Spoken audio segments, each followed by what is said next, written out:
Good evening, everyone. My name is City Councilor at Large Michael Flaherty, Chair of the Committee on Community Preservation Act. We are here today to discuss Docket 0313, an appropriation order in the total of $27,205,854 from Fiscal Year 2022 Community Preservation Fund revenues for community preservation projects at the recommendation of the City of Boston Community Preservation Committee. This hearing is held in the Ionella Chambers. It's being recorded and is live streamed at www.boston.gov/city-council-tv. It's also on Xfinity 8/RCN 82, Verizon 964. It will also be rebroadcast at a later date. If members of the public would like to provide public testimony, they can sign up at the sign sheet near the podium to my left. Members of the public may also provide testimony via Zoom or provide written comments to the committee that will be made part of the public record and shared with the councilors. Members of the public should feel free to email Christine O'Donnell, ODONNELL, at christine.o'donnell@boston.gov to request a testimony link. Members of the public can also email the committee at ccc.cpa@boston.gov. That's ccc.cpa@boston.gov to provide written testimony. I'd like to stress that we need information from people who are providing public testimony via video conference, especially if you're dialing in with a phone number or if you have an unrecognizable username. With that said, again, today the CPC is recommending a total of $27,205,854 to fund 52 projects. $14,660,159 for affordable housing projects, $6,141,357 in historic preservation projects, and $6,404,338 for recreational use and open space projects. So very exciting opportunity for our city. Since the adoption of CPA, over $92 million has been awarded to 198 projects spanning across every neighborhood in the city. With our approval of this appropriation request, we will have awarded over $119 million to 250 projects since first funding in round 2018. Again, very exciting for us. We are joined today by my colleagues, my Vice Chair, City Councilor Kenzie Bach, also Council President Ed Flynn, and our Chair of Ways and Means and newest member of the Council, City Councilor Tanya Fernandez-Anderson. I do know that we're also joined by, we have Maureen Garceau, President, First Assistant, Collector Treasurer, Administration and Finance, Chief Sheila Dillon, Chief of Housing and Director of Mayor's Office of Housing. Jessica Boatwright, I know, was here a few minutes ago, Deputy Director of Neighborhood Housing. We've got Thaddean Brown, of course, Deputy Director of Community Preservation, Ryan Woods, Commissioner of Parks, and I do know that Courtney Whalen and Jillian Lang, Historic Preservation Consultants, are here along with, I believe, Chief Mariana Hammond, maybe Chief of Environment and Energy may be stopping in as well. But before we get into to the administration and get into the individual proposals, I'd like to recognize, I'm also joined by my at-large colleague, City Councilor Ruthie Louis-Jen. And I do know that Council President Flynn and Councilor Tanya Fernandez-Anderson do have time constraints, so as a courtesy, allow them to make a brief opening comment before they have to head to an event. So with that, Council President Flynn.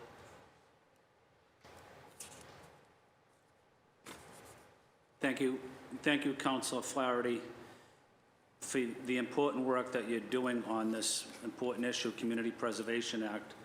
And I want to say thank you to Councilor Flaherty and Councilor Bach. Probably the reason that we have CPA is because of Councilor Bach and Councilor Flaherty as well, and Andrea Campbell, Councilor Campbell. But Community Preservation Act, you know what I love about this program? It brings people together, it brings residents together, brings city officials working with residents across the city in supporting great projects that residents come up with.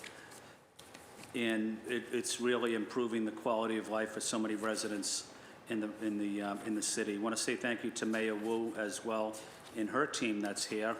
They do an outstanding job on this, and especially especially supporting the youth of our community, our parks and open spaces. So I want to say thank you to Mayor Wu and the dedicated professionals from the City of Boston that are on this panel today, and the public as well that's here in the audience. Thank you, Council Flaherty, and thank you, Council Bach. Thank you, Council President Flynn. Chair recognizes City Councilor Tanya Fernandez-Anderson.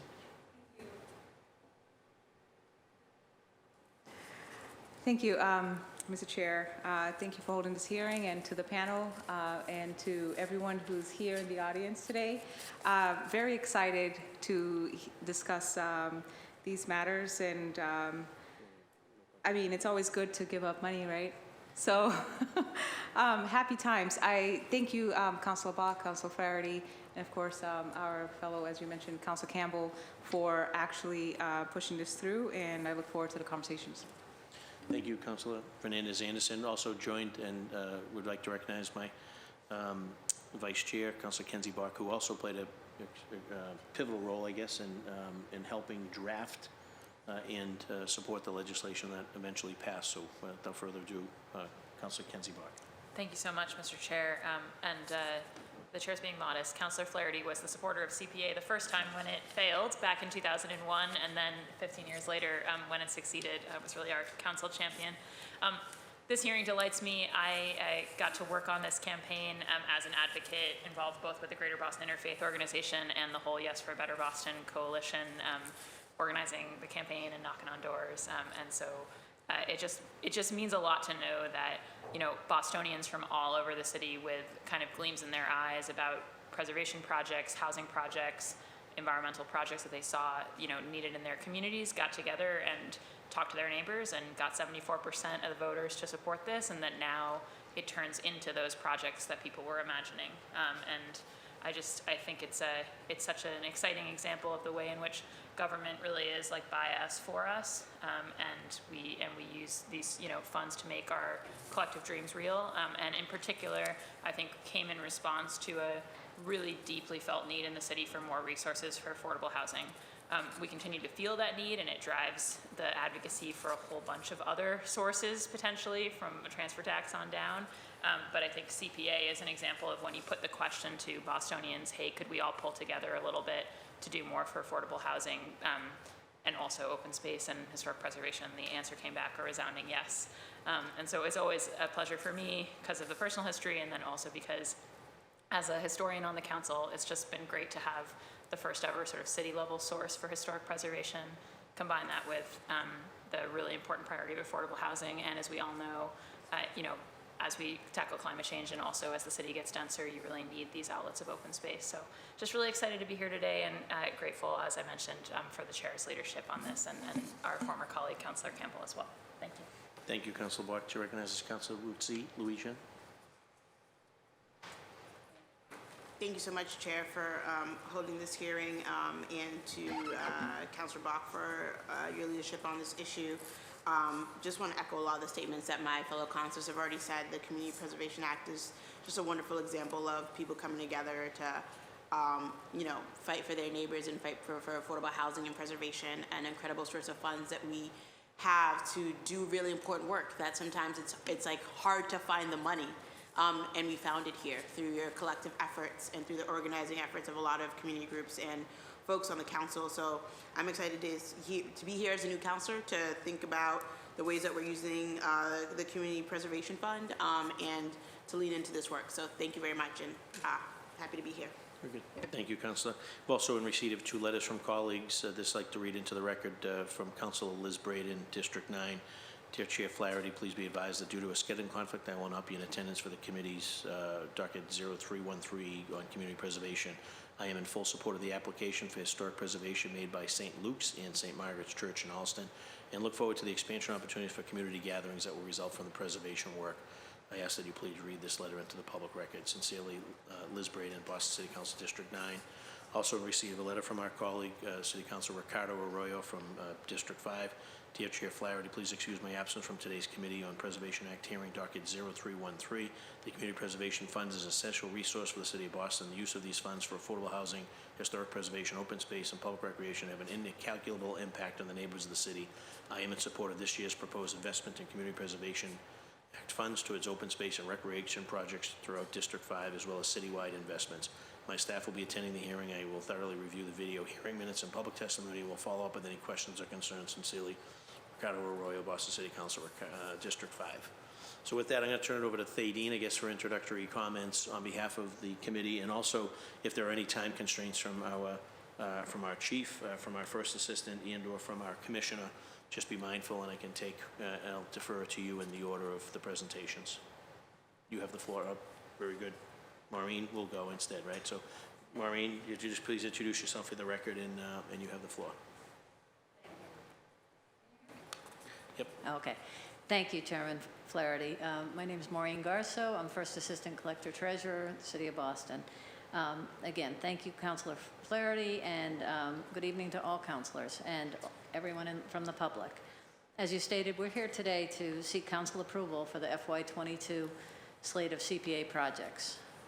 But I want to start by thanking the CPA staff. Many of you already know Thadeen, our Deputy Director. She's admirably led this team during a difficult year, a year of COVID, staffing turnover. You'll hear from Thadeen shortly as she orchestrates this evening's presentation.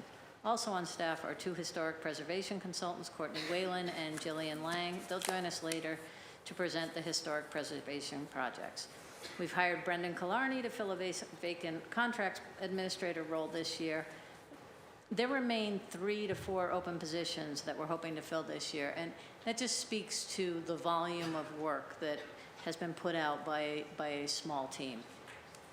I'd also like to extend my sincere appreciation to the Community Preservation Committee, which is chaired by Felicia Jacques.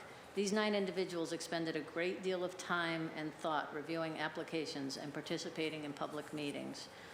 Their commitment and efforts are evidenced by the strong project of slate of projects that will be presented today. We're also fortunate to enjoy partnerships with other city cabinets, notably the Mayor's Office of Housing and Environment and Open Space. You'll be hearing from their chiefs as well. This is our 5th funding round, as you're aware. By city standards, we're in our infancy, but I'm here to say that we're an ever-improving and ever-developing program. You'll hear Thadeen speak about some of the continuous outreach and education that she and her team do. Additionally, we continue to add structure to the program to give guidance to those that are applying. Notably this year, ensuring that eligibility forms were tightened up so that projects that didn't meet the threshold of the program didn't move forward. We want to make every project successful, and educating and developing those projects is a goal. A few noteworthy highlights that I'd like to bring out. As Councilor Flaherty said, 5th year, 250 projects, over $119 million in funding, 37 affordable housing, 109 historic preservation, 98 open space and recreation projects across the city. Fantastic. I mean, what this small, effective team has been able to do. We've preserved over 80 historic buildings and sites. CPA funds have planted over 250 trees to help with Boston's tree canopy, created urban farms and community gardens, rehabilitated and created over 60 playgrounds and recreational spaces, preserved shorelines, created new paths, preserved and created just over 1,300 affordable housing, including home ownership units, supported housing projects for veterans, seniors, artists, homeless individuals, funded over $15 million to programs that support first-time home ownership and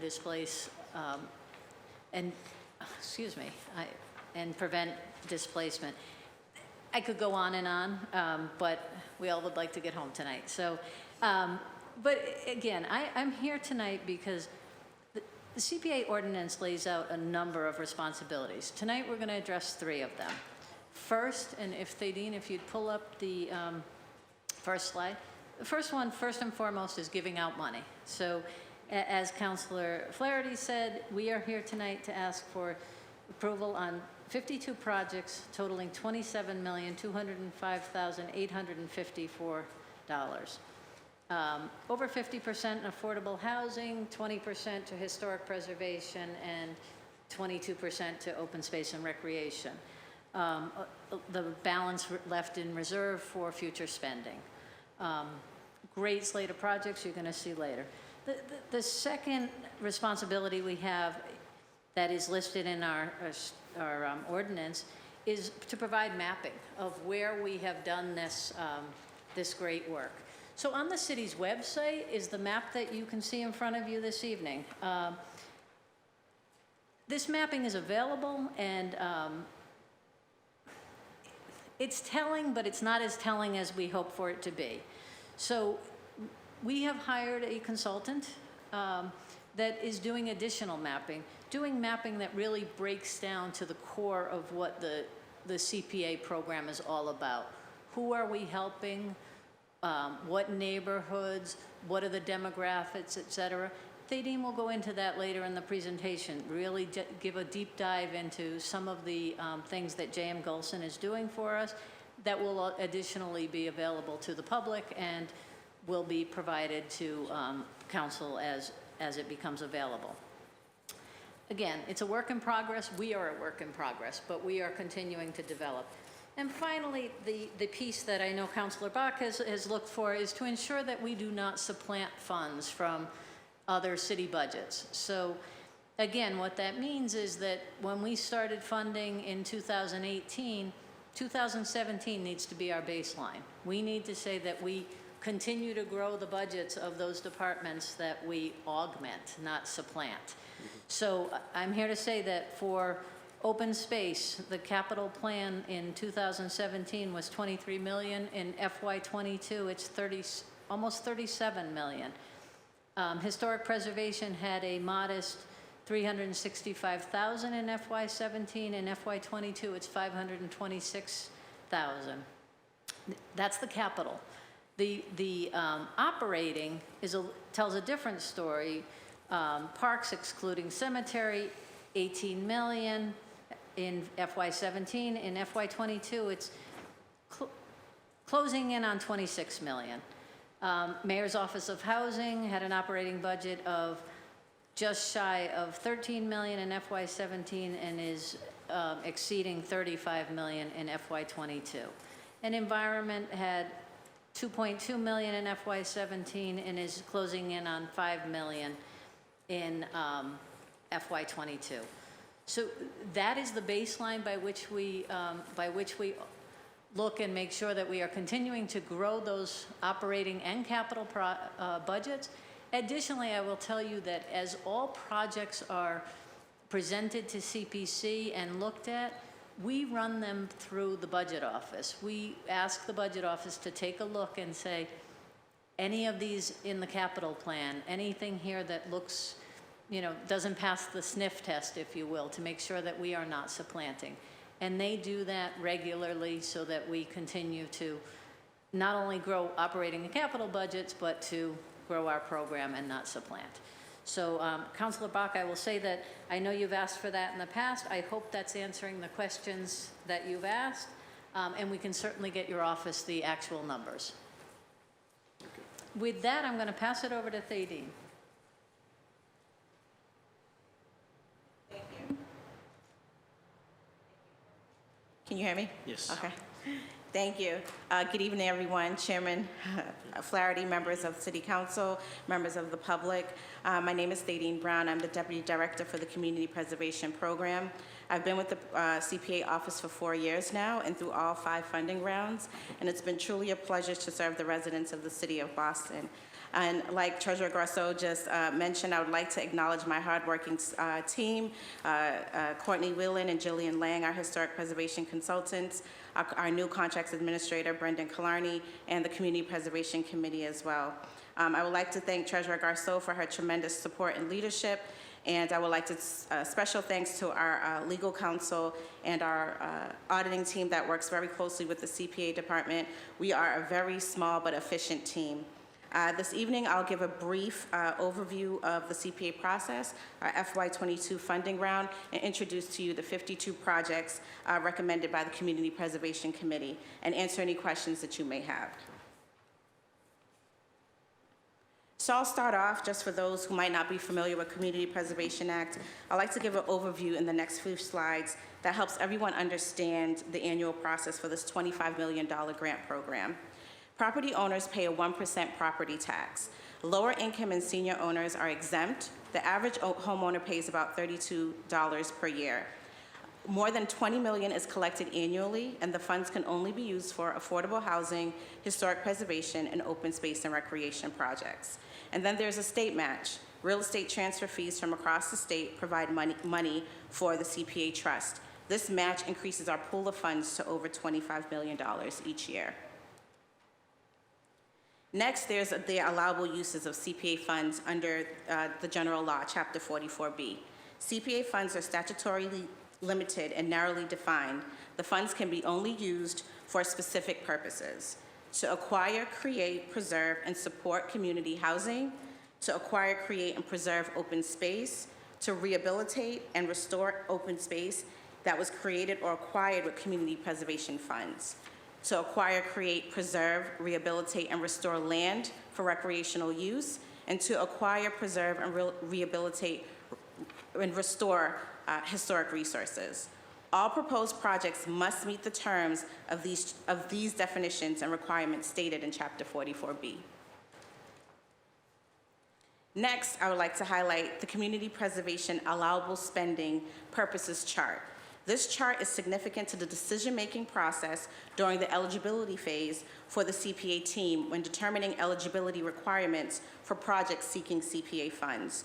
This chart is a source from the Department of Revenue, which references the detailed definitions and purposes under Chapter 44B.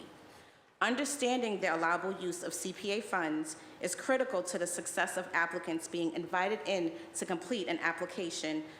So to best prepare applicants, we engage and educate them early and often.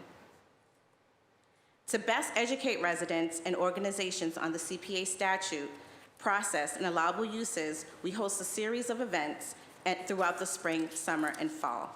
I would like to highlight the schedule of our upcoming community engagement and educational events this year.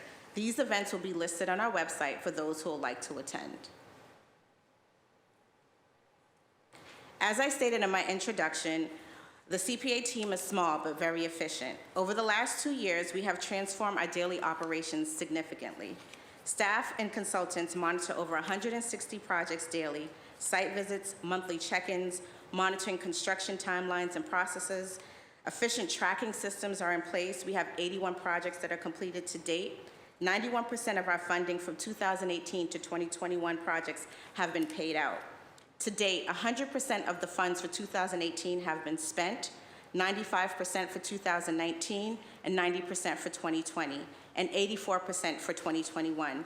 This does not mean that all projects are completed, but that funds have been distributed. Projects completed under budget, the funds will be reverted back to the CPA program year-end.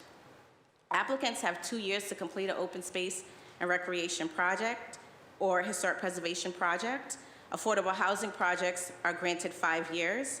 Affordable housing programs are given 2 years to expend their funds. Funding for city departments are transferred directly after approval of MOAs, and third-party applicants receive payments in 3 installments as staff monitor their monthly progress. We have also updated our project monitoring response based on applicant feedback. We've improved our funding process, so grant agreements and MOAs are approved in 2 to 3 weeks. Timely payments and grant installments to applicants, commitment to building community relationships and potential project pipelines daily is something that we're doing every day. We are successfully cultivating interdepartmental relationships. We're managing our 2022 strategic planning for a new community preservation plan, and I'll talk a little bit more about that later on in the presentation today. Funding round preparation continues to be a success. We continue to receive projects from every neighborhood. The rolling eligibility form allows applicants to apply early, upfront legal review as part of our eligibility process, increased early contact with potential applicants, which allows us more time to verify proposed projects before they are selected to go before the committee. Our virtual community engagement and education is going well also. We continue to host our annual historic preservation and open space workshops, host our meet and greets and informational sessions, application information sessions with approximately 30 to 40 participants per event.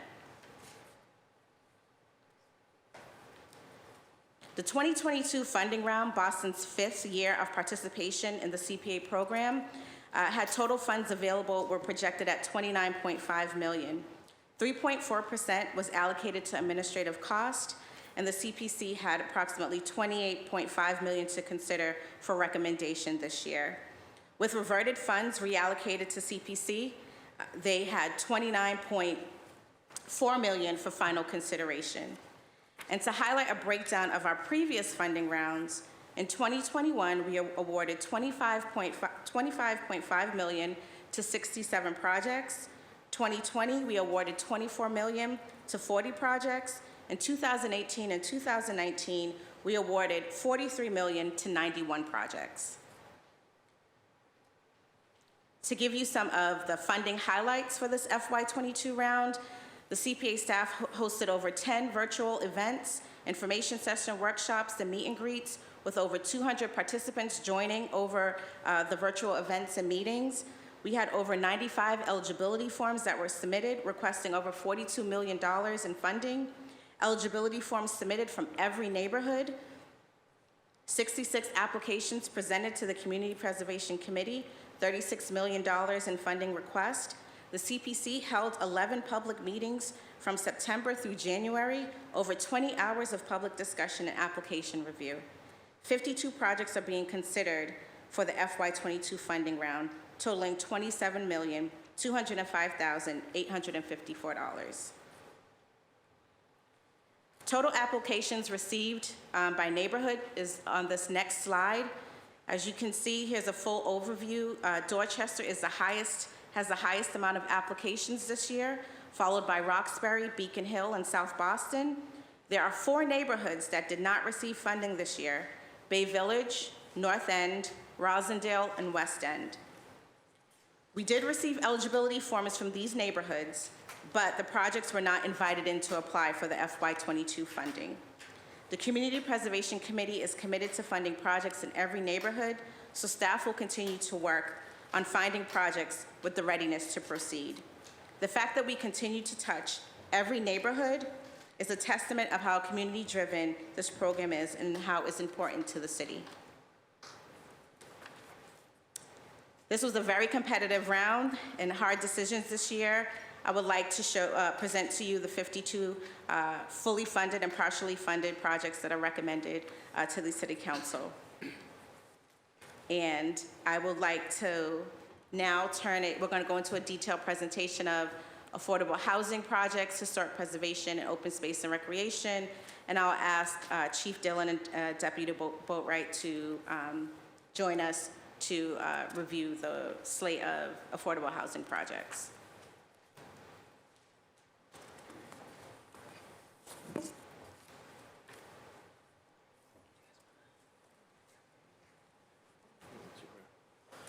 And while we're waiting for the chief and deputy to join us, we've been joined by our colleague, City Councilor at Large Aaron Murphy, and City Councilor, District Councilor Brian Worrell.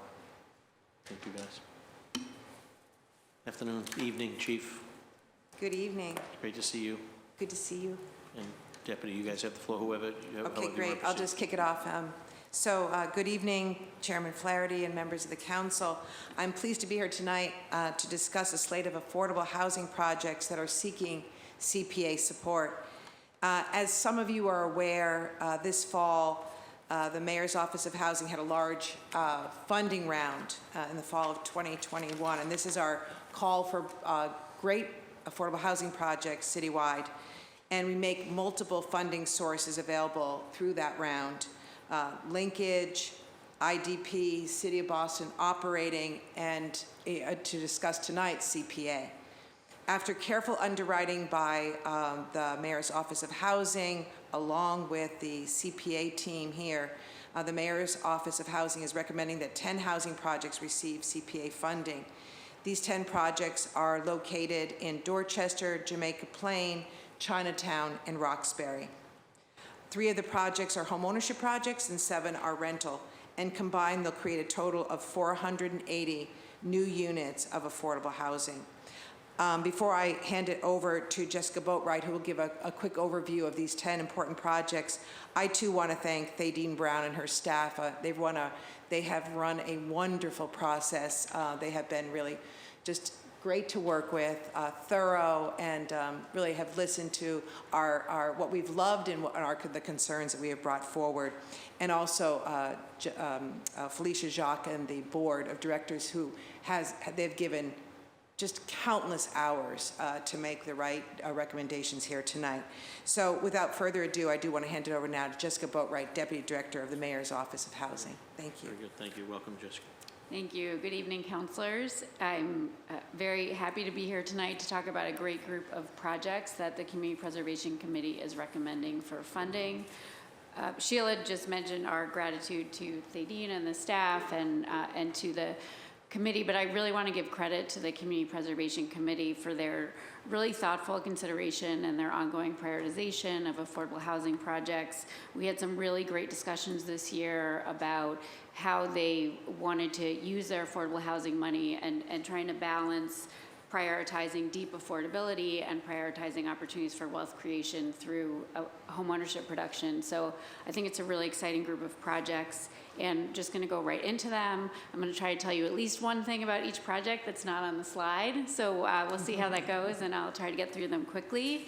The first one is 288 Harrison Residence, which is in Chinatown.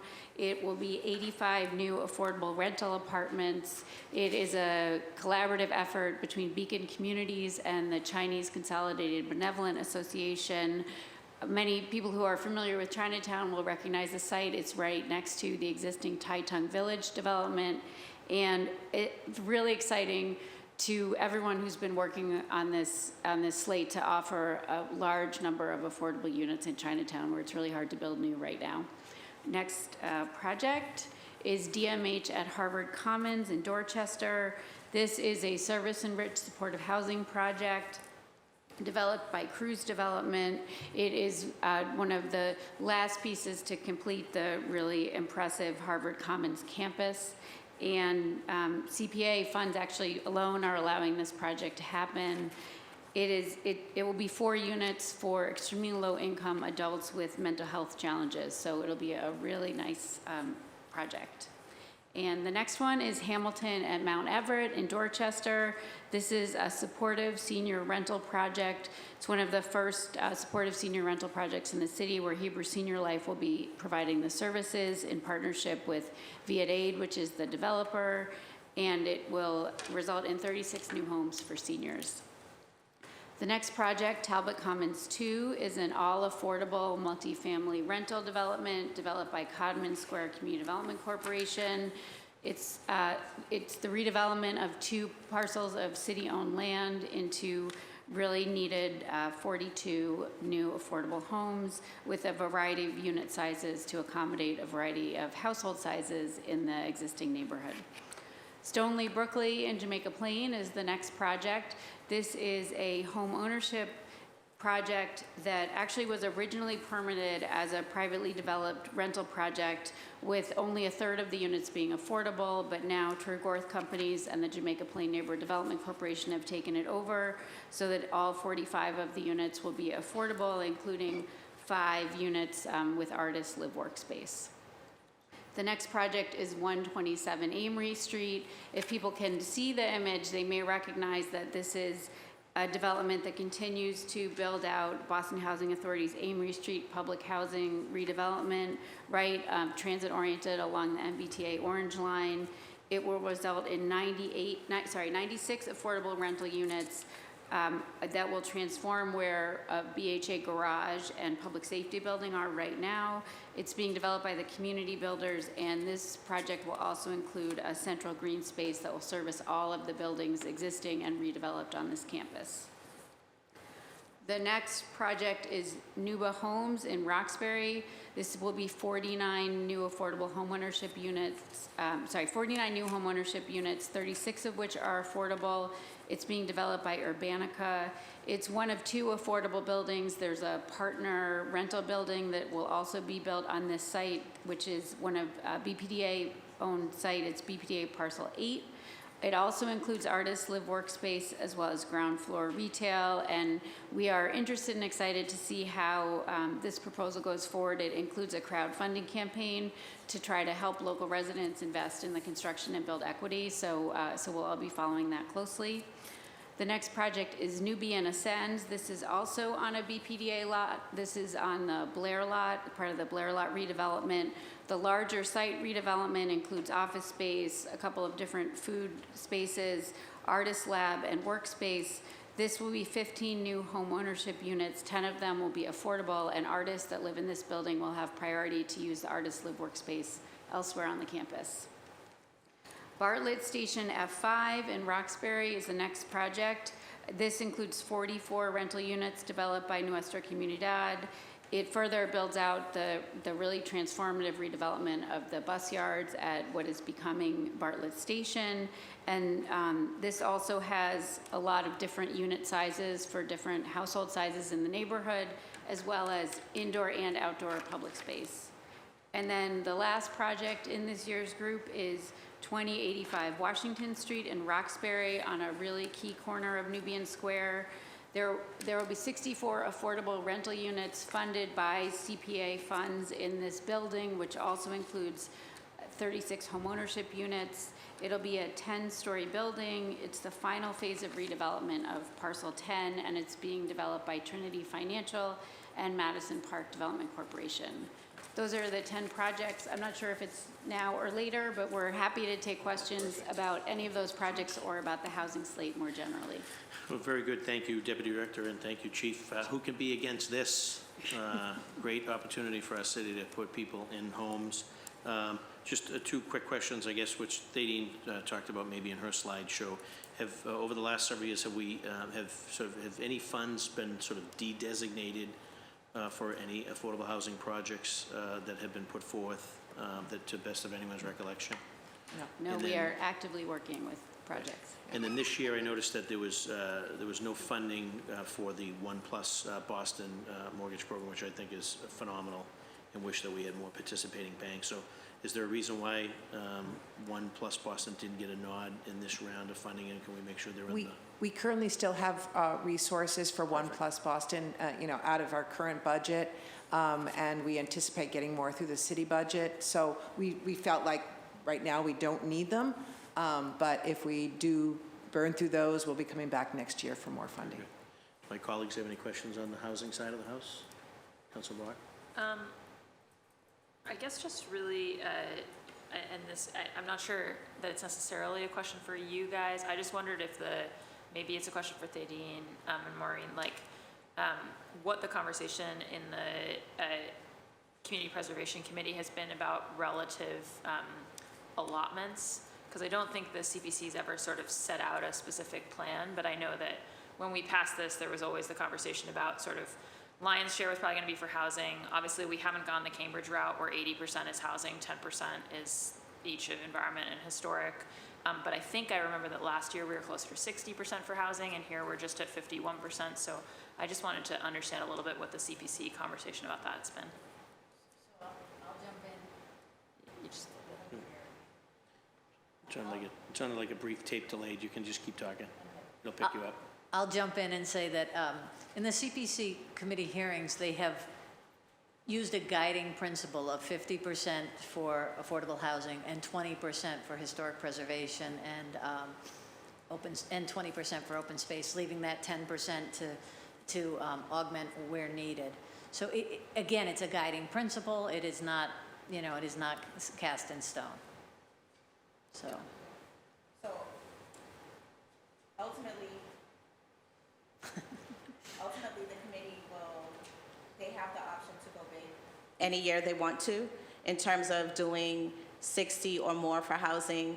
I think for now, they've just decided that 50% was going to go is allocated to housing, 20% to the other two categories is what they've decided to date. But they're definitely, they can have the discussion to have that adjusted at any point in time. And I'll jump behind by saying you'll see that next year there's more money coming because the state match was larger. So there may be that need to go big, or we won't be able to support the number of projects. So. Yeah, and certainly I'd urge the Mayor's Office of Housing to make sure that we've got lots of housing projects in the queue here. I mean, I do see that in terms of requests versus what's been met, I think it is actually highest on the housing side. Like it's 88% of what was requested, and then I think about 60% of what was requested for historic and 70% for environment. So recognizing that the CPC can only award to projects that actually come before the CPA, especially if we're seeing some larger dollars, just would flag. I think I talked to thousands of Bostonians about this issue, and I mean, all three of the legs of the stool are super important to everybody, so it's obviously a balancing act, but I think like just making sure, I would certainly hate to see that housing number dip below half the pie, and I think that where there are opportunities to tick it up a notch, that would be my feedback to CPC. And then I would just ask, while Maureen is here, Maureen, I missed the housing number on the capital side, the 2017 to now. I got the Parks and Historic Pres one, and I got all the operating ones, but I wondered. Maybe it wasn't think it was- provided to me because I think you're right. I think it was 23 million that jumped to 37 million. No, that was the Parks capital one. I think, maybe you didn't give it. Maybe that's why I missed it. So it might be just because, again, for the D&D FY17 adopted budget, it was just shy of 13 million. But that's operating, right? That's operating, So- yeah. I do not have a capital budget Yeah. here, so I don't know if it just wasn't provided to me or Yeah, I'm just, having it a would be senior great, moment. at some point, this could be a follow-up from the hearing, but just to understand, while we're doing that snapshot of then and now, and I'm super grateful to Maureen for bringing those numbers. If you follow this hearing on an annual basis, you know that every year I say, hey, there was a tracking thing put into the ordinance that was designed to make sure that we're not supplanting funds, and this is the first time we've actually gotten numbers, so I really I have appreciate it. Kadeen to thank, so she pointed it out to me, so. Yeah, I just think, and probably what we really need is both D&D capital and also to understand where linkage NHT stuff has gone, just so that we have a sense of the whole picture and again, can feel confident that CPA is augmenting and not supplanting. Thank you, Mr. Chair. Thank you. Any questions of Councilor Fernandez-Anderson or Councilor Louisiane? Yes, thank you, Mr. Chair. I just have one question. Thank you for a really great presentation, and Maureen and Sheila and everyone. This is really great information. I'd be curious, these 52 projects were accepted or seeking exception for funding, and over 92 projects applications were submitted. And it'd be interesting, I think that's a delta of 42 projects. It'd be interesting to get a sense of what neighborhoods those projects were in, just to make sure, because there are some neighborhoods that seem to be underrepresented when it comes to project accepted, and it seems like there's been a great effort to make sure that we are outreaching to neighborhoods to know that these funds exist. But it'd be, if you have that data. We do. We have that data. We have a list of projects that come in for eligibility forms and the ones that were awarded, so we can provide that information to you. Yeah, it would just be great, like as a third column on this one, to have total applications received from each neighborhood so that we can get a sense of is it Matapan only has 2, but maybe there were only 2 applications, right? Yeah. But what if Matapan had 10 applications and we only accepted 2? I want to know about that. Yeah. And I think it'd be interesting and good for us to know so that we can do more outreach. So we can know maybe certain neighborhoods weren't as involved with the campaigning, and that's where we can come in handy. And so I'd love to see a more representation for some neighborhoods here, because what an incredible source of funds and opportunity to build affordable housing, to preserve historic buildings, and to do great work in open spaces. I know a lot of folks in our neighborhood, from Matapan and Hyde Park, want to do a lot of work in the parks that we have here, and if they knew that this was available, maybe we could get more advocacy. So I'd love to have that information for myself, and I'm sure my other council members as well. Thank you. Absolutely. We can provide that. Thank you so much, Nadine. Thank you, Councilor. If Chair's any, no questions from Councilor Murphy or Councilor Rowe? Good. Well, that will conclude the housing portion. So Deputy Director in Chief, you guys are free to do what you guys do best, which is help our city solve our housing crisis. So thank you very much. Thank you both. Thank you. And then Ryan, if you're more than welcome to join us back over here at the big kids table, I guess. Well, we're actually going to have our two historic preservation consultants come up to present on the historic preservation. Great. So we have Courtney Whelan and Jillian Lang.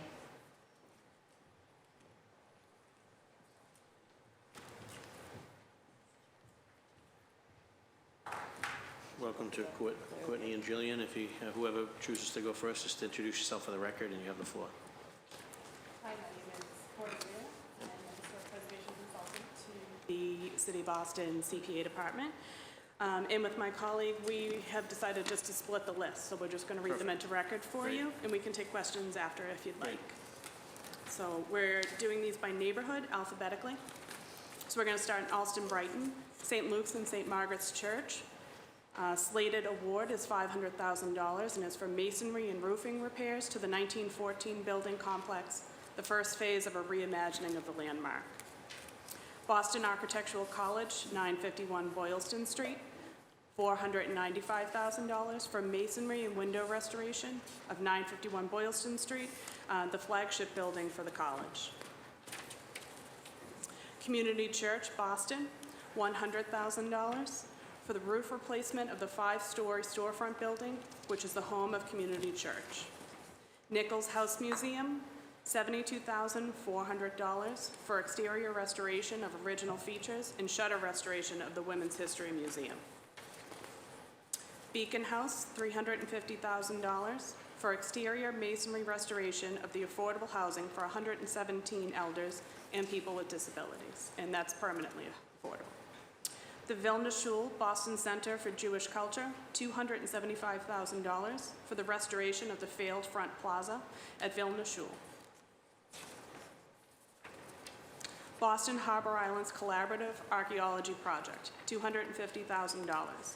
This is to preserve the archaeological sites and artifacts of the Boston Harbor Islands. These funds will preserve the existing archaeological collections excavated from the site and conduct new collaborative community archaeological surveys to preserve these sites, which are most at risk to erosion caused by climate change.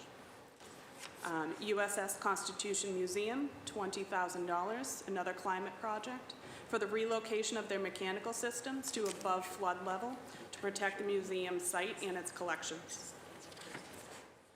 Charlestown Working Theater, $75,000 for structural stabilization of its foundation of the former fire station, Boston Fire Station, that is now the Community Theater. 95 Hudson Street, $150,000 for the masonry restoration and structural repairs to this permanently affordable row house. Boston City Archives, the Mary Eliza Project, $78,000 to digitize the City of Boston's 1920 Women's Voter Registration Ledger Books for a public record. Global Ministries Christian Church, $200,000 for roofing and drainage repairs and the construction of a new accessible entrance to the 1889 shingle-style building. Greater Love Tabernacle, $449,107 for the rehabilitation of the exterior of this 1922 masonry structure, as well as an entrance accessibility project. Work includes masonry, window, drainage repairs, and accessibility at the entrance structure. And I will now hand over to my colleague Jillian Lang. Thank you. Hi, Welcome. my name is Jillian Lang, and I'm the other historic preservation consultant for the Boston CPA. And I will start with William Clapp House, $61,000 for critical structural masonry repairs at the William Clapp House to protect the museum's collections and exhibits.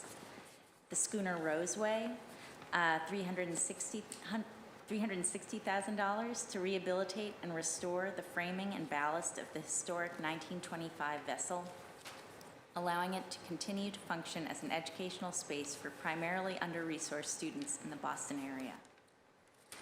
Bennington Street Cemetery, $67,000 to repair and repoint the 1837 historic Harmony Street Cemetery cobblestone wall and fencing. Nantucket Lightship, LV 112, CPA award $250,000 to repair interior elements of historic 1936 lightship critical to the museum vessel's structural integrity. Hope Central Church, $100,000 to restore windows and remove foundation vegetation to improve energy conservation of the 1936 structure as part of a phased program of envelope repairs to the complex. Huntington Theater, $100,000 to restore and repair character-defining elements of the 1924 theater, including doors, balconies, balustrades, and masonry. Dr. Z Building at the Dimmick Center, $1 million to complete the restoration of the historic 1872 Dr. Marie E. Zakarska building, including critical structural repair, window restoration, roof and dormer repair, and strengthening of the porte cochere. This work will complete the reuse of the structure as an inpatient substance abuse disorder treatment center for men. First Church Roxbury, $343,000 to repair and restore the west entry of the 1804 Meeting House and construct an accessible ramp to adaptively reuse the former church sanctuary as a community meeting space and art space. 12th Baptist Church, $161,850 for roof repair to the historic 1873 12th Baptist Church in Roxbury. Congress Street Fire Station, Boston Fire Museum, $327,000 for continued critical structural repairs to the masonry facade and parapet walls and reinforcing interior structural timbers of the historic 1891 fire station. The South End Historical Society Francis Dane House, $300,000 to repair and restore cast iron ornament, brownstone masonry, and an Oriole Bay window at the 1858 South End Historical Society headquarters building. Restoration of the Westerly Burying Ground, $57,000. The restoration of the front wall, fence, and gate, as well as the restoration of interior cast iron plot fences and resetting and repair of gravestones at the 1683 Westerly Burying Ground. Thank you so much. Thank you very much, and a little something for everyone across the city, so it was a great job and well done on that. So, any questions of my vice chair at this time? Sure.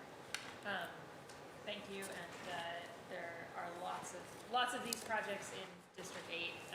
Excited to see a whole bunch of the sort of beloved buildings in the district get some help, and especially when we talk about buildings that have really important uses, like, you know, Beacon House is around the corner for me, and it houses a very large number of low-income elders right in the heart of Beacon Hill, something people don't always know about, and it's hard for a building like that to cover historic restoration costs. And obviously the historic district, you know, we want them to be done up to standard, but we don't want that money coming out of the money that's spent on resident programming and all of the like important purpose things. So that's a great example from my perspective of the types of things we can spend this on. I wondered if you could speak a little bit to, this is sort of a question for you. Again, it's sort of a question for this side of the table. Another interest of mine, and we can talk about it in the CPA context and also over on the department context, is sort of how does the city drive some more kind of like citywide historic resource survey work in order to help know places where we might have, like, you know, less organization or less resources, groups that don't have an endowment, et cetera, sort of surface more historic preservation needs and proposals and make sure there's kind of an equity lens on that. And so I wondered if you guys could speak a bit to your work on our behalf of the city on this front and evaluating these proposals. And then I know, Maureen, that in the past there's been a conversation about whether the administrative budget for CPA could actually potentially be spent on some kind of historic survey or other kind of undergirding stuff to help us support this better. It's such a new space for the city to even support this work, and it's so critical. So I'd love to hear a little bit of reflection on that and where we might be going on that front. So I can speak to the part about community commitment. As we know, in order to get historic preservation funding, you have to be on the state register, or if you're found to have historic significance and you were left off, you can go before landmarks to get your historic significance and move forward. We have a strong commitment to doing that for underrepresented areas, and we have what we call kind of capacity building projects where we identify that the historic resource is really important, The community benefit is very important, but maybe historic preservation isn't their thing. We can't expect people to do Beacon Hill type of work everywhere. We want them to do their mission. So we have been able to work in a policy where we can support these projects with project planning cost, conditions assessments, and we spend more time with these type of projects. There's really only one this year. Our previous funding year, I think there were 6 or 7 in which we've done that. And the hope is that they will be repeat customers so they can start building and learning. And we want them to also be educators within their community to build that resource. And each person we speak to say, we're happy to do an info session with you, we're happy to do a site visit. So making sure that it's not just the fancy historic preservation is really important to us. Everybody voted on this, every neighborhood needs to enjoy it. So I'll follow up with, as you said, potentially taking some of the administrative budget and using that for a survey, that type of. You're well aware that we have a 5% budget, and yes, there's some flexibility in there for administrative budget purposes. This year, we're using a portion of it for the J.M. Goldson contract that you'll be hearing a bit about later with regard to our planning. So it's certainly something that it's as an allowable use, certainly within the administrative. Again, something that would need to be RFP'd, something that would need to be, administered by the team, but yes. And so, and under the statute, it's most likely a survey has to be done in order, the committee has to drive that initiation to want that done in order to help them make a decision or determination on a certain project. So it has to be something that's kind of put forth by the committee to allow that work to be done. So I'd love to think, Thaddean, about what is a way to formally put that question before the committee, because I think the whole point here is to get past a project by project basis and think about how we're creating kind of a sense of welcome to like all kinds of folks in all of our communities and a real kind of equity approach to this historic preservation work. So it would be great to think about, and I am happy to come hat in hand with a proposal and say to the committee, would you consider this? But just like to think about how we would kind of put that properly before them.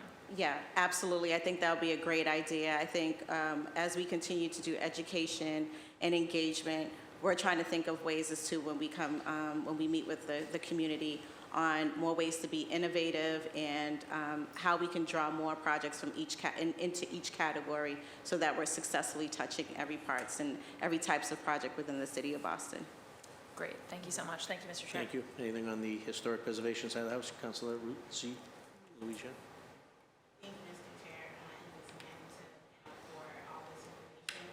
I'd just like to encourage us to think about language access when it comes to outreach, because I'm looking at these historic preservation projects and like, these are great, what's missing? And it is our job to always think about who's missing and who's not at the table and who can be better included. And, in some of these project proposals, I grew up in a historic church that has its historic designation and it's falling apart, but the members of the church predominantly speak Haitian Creole. And so maybe they don't know that CPA funds are available, and or maybe they don't have the capacity to really put together a great application. I'm not sure, right? But I'm just saying that I think that we can probably do a lot more work. We have a lot of diverse residents here where English may not be their first language, and we find this as an issue in every area when it comes to access. That technical assistance to filling out an application or to knowing what resources are available is very important for our immigrant community. So I just encourage us to do more work there and in that space to making sure that understanding that our immigrant communities occupy historic spaces as well, and they often are in dire need of resources and support to preserve the buildings that they find themselves in. So whether that's doing more of getting City Hall outside of City Hall and into our neighborhoods to let people know about the resources that exist, and being more proactive and affirmative of calling people in, I just encourage us to continue to do that so that we can have a more robust, more inclusive list that includes our immigrant communities who also need support. Thank you. Thank you, Counselor. And that is definitely something that we've identified in the program. Due to the capacity, as you said, we are a small team, but very efficient. But if there is one weakness or one area we are trying to work on, it's language access. So we definitely have our eyes on that, and that's a number one goal for us to improve. Thank you. And of course, you guys are doing great work. So it's not to take away, Yeah. right? It's always about thinking about what more can we do to draw folks in, especially those who are often exist on our margins, as our English language learners and our immigrant populations often are. So thank you. Thank you. Thank you. Chair recognizes Councilor Tanya Fernandez-Davies. You got it. Fire away. Thank you, Mr. Chair. Sorry, I forget all your names. So I'm not going to call you by your names. And I do apologize if I point or describe. To the sister here, if you can please tell me, if I'm at home and I'm listening to this hearing, exactly what is Community Preservation Act? So Community Preservation Act was driven by the residents of this city to pay it forward. What they said was yes to a 1% surcharge to say that this money could go towards affordable housing, parks, improving open space and recreation, which is parks, playgrounds, and also historic buildings that they walk by. So CPA is this funding resource that says, yes, we can build more rental units in your neighborhood. Yes, we can give you an opportunity to buy a home so you could build generational wealth. Yes, we could fix that playground around the corner from your street. There you need a new slide, or just a new, better playground where the equipment is much better. And open space, so when we talk about open spaces, it's creating new paths, preserving conservation land, planting more trees. So CPA is doing money in those three areas to better the community. I hear there's more money coming, so how do I access? So how do you get CPA money? One, come to one of our community engagement meetings. I want to say our meetings are pretty fun. We get a good turnout. And what we do as a staff, we educate folks about CPA. As I went through in my presentation, it's guided by the CPA statute, Chapter 44B. So even though folks hear about CPA funds and we give away money, that's a great thing. But it's very nuanced on how we can spend this money, and we have to go by the law. So we have to follow that guidance, follow that chart that I showed within the slide on what's an allowable use. So what folks usually do, they submit an eligibility form. We and the team, we go through and we go out and do a site visit and talk to individuals, and we decide if their project is eligible. And if it is, we can invite them in to do an application, and then these applications are presented to the committee. So our goal is we have projects that are in the pipeline. Some are not quite ready yet. We try to prepare them, and those that are ready to go before the committee can go. But again, it is a competitive round, so not everyone is fully funded, but you can reapply again if not funded. We have applicants that have come in twice and was not funded the first two times, but the third time they received funding.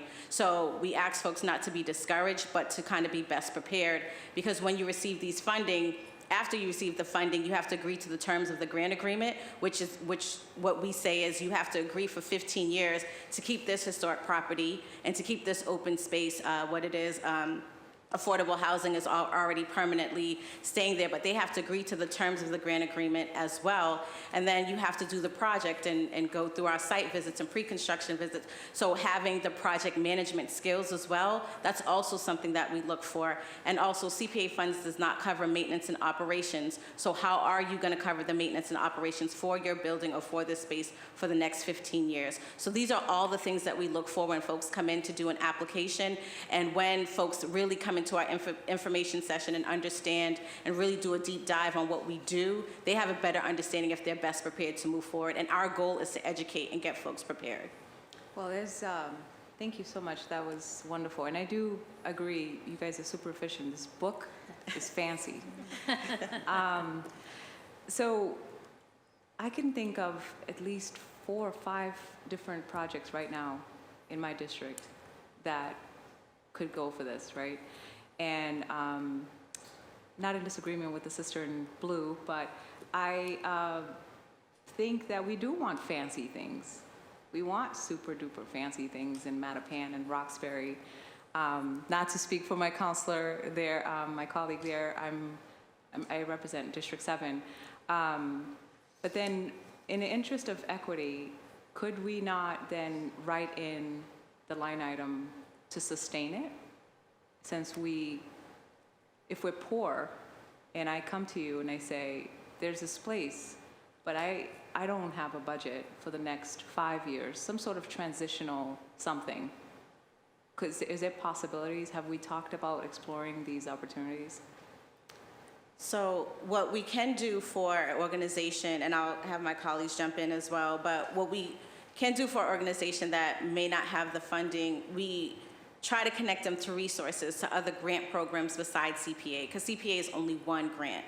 But there are other historic preservation grants, if this is a historic preservation project, that can possibly help them towards something that's not allowable for CPA funds. So it all depends on, we have to learn a little bit more about the project, but it also, again, the funding has to go under Chapter 44B, under the allowable uses of CPA funds. But if CPA funds may not be able to help in the beginning, we will try to connect them with resources that can help them get started. But we do what Courtney was referring to is like conditions assessment. A lot of churches in particular neighborhoods have never possibly done a condition assessment or haven't had one done in such a long time, and they come in and they apply for CPA funds.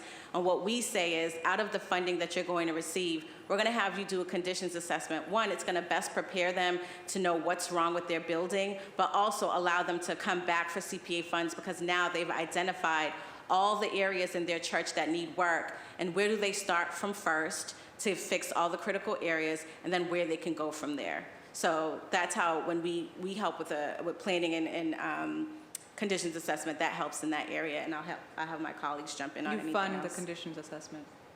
Okay. We do. Sounds great. Thank you. That is part of the, Yeah, just keep Yeah, talking. almost. It's just a quick so delay. that is part of the kind of making sure people don't fall through the cracks approach that we take very seriously, because not everybody in a historic district may think about historic preservation in the same way. So in our regular neighborhoods that don't have a historic district, that don't have to go to landmarks, we want to make sure that those historic resources, whether it's a building, a structure, a monument, those are considered strongly, that they're able to come in for historic preservation and they're able to be successful. And part of that is being able to have project planning support, which, as long as it's tied to construction, we can do. Everybody on staff comes from an advocacy background, so we all bring to bear our background of different resources, organizations, funding sources that we can connect people to. So we also try to be a bit of a clearinghouse for other resources for people. And we will not turn somebody away because they do not have resources. We will work with them to get them to a point where they do have the resources to come forward, because we want our neighborhoods to be strong. Thank you so much. Finally, it would seem that if you know of this committee, or if you know of your organization, then you have access. And looking at this, that's pretty evident. So I would say, in looking at the project and looking at who was here and who is here now, I would say, frankly, we need to do better with access, and I would love to help with that. We're actually establishing an art corridor in District 7, and part of that is going to be preservation, part of that is going to be activating spaces, and part of that is just outdoor spaces, or commissioning artists. So I'll be in touch soon and would love to help with access. Thank you. Yeah.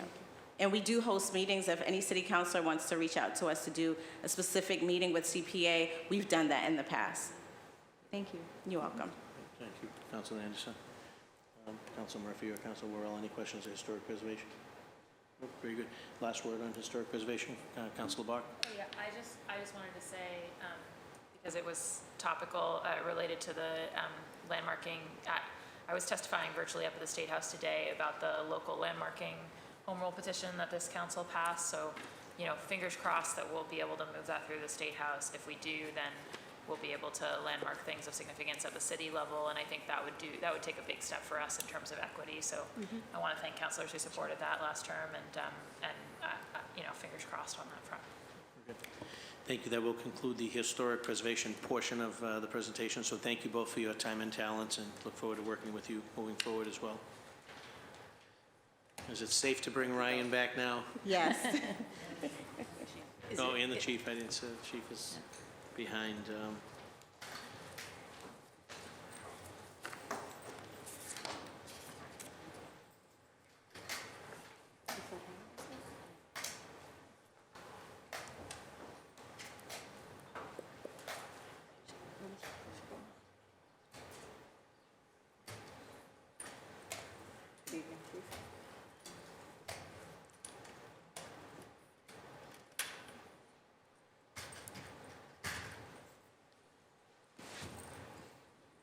Welcome. Hello. I do want to note, I do remember when there used to be a step there. That's so right. I just want to That's right. Just- make a shout out for ADA accessibility because it didn't matter to me then, but it definitely matters to me now. Well, it's good to see you. Thank you for joining us, and also to the chief and commissioner. So, Nadine, they have the floor. Is that? Yes, I'll have Commissioner Woods and Chief White Hammond start off with any kind of comments they have, and I will then read through the projects for Perfect. Very FY22. good. Right. So just wanted to note this is exciting. I think we are excited to work with a lot of the community groups that apply to CPA. And I do want to note a number of the questions that folks have raised. We are in active conversation about what we can do. There clearly are state restrictions, but we're trying to think as creatively as possible about how we work within those boundaries to bring in even more diversity to the projects that are brought forward. So I did want to just share that we've had that conversation, and there has been much receptiveness about how we can work together to make more of our communities aware of the ways that they can augment and improve their open space through CPA funds. Okay. Thank you, Chief. Commissioner? Thank you. I just want to start by thanking everyone with CPA. CPA is about creating possibilities. So for our cabinet and EEOS with historic preservation and open space, a lot of gratitude to the members that spent countless hours, as Sheila Dillon mentioned, reviewing all of the applications, sitting through and reviewing all the community feedback, and to the community members that came forward with these ideas. Really grateful for all of that. As Boston grows and hopefully diversity continues to increase, as well as density, it's important to have open spaces to connect with nature. As we saw during this pandemic, parks were the place where everybody was welcomed. So whether it was relaxation, rejuvenation, there's a lot of R's in here that I could use, relaxation, recreation, or even demonstration, parks are the places for everybody through the pandemic. Everybody felt welcomed. And we want to make sure that parks remain open for all people. It's equally important to protect our historic structures that remind us of our history and where we've been. So we're extremely grateful for the opportunity to present these to you, and we look forward to seeing the projects come to fruition in the near future. I'll pass it back to Nadine. Very good. Thank you, Commissioner. Nadine, you have the floor for the 17 open space and recreation projects. Sure, I'll read these projects into record. First is Charles River Esplanade, Beacon Hill, award $18,810 for a multi-year improvement project to plant approximately 50 trees on the Esplanade from 2022 to 2023. Warren Prescott K-8 School, Charlestown, $1 million to restore and redesign the decade-old Warren Prescott K-8 School play structure and outdoor play space, which serves as a primary playground for over 500 public school students. Boston Open Space Acquisition Fund, citywide, $1.3 million. The Boston Open Space Acquisition Fund, acquisition of real property interest in open space or land for recreational use. Sorry, there you go. Oasis at Ballou, thank you. $500,000 for capital improvement to the Oasis at Ballou Community Farm to support growth or more healthy produce and create more access to the site for residents, student groups, and other community stakeholders. Martin Richard Dorchester Fieldhouse Outdoor Space, Dorchester, $500,000 to develop a fun, vibrant, park-like setting around a 75,000 square foot state-of-the-art youth development field house that will include gardens, playscapes, exercise and event space, trees, and permanent plantings. Codman Square Burial Ground Park, Dorchester, for a private cemetery owned by Second Church will rehabilitate an existing but underused green space and create a neighborhood park that offers educational, recreational, contemplative, and artistic uses.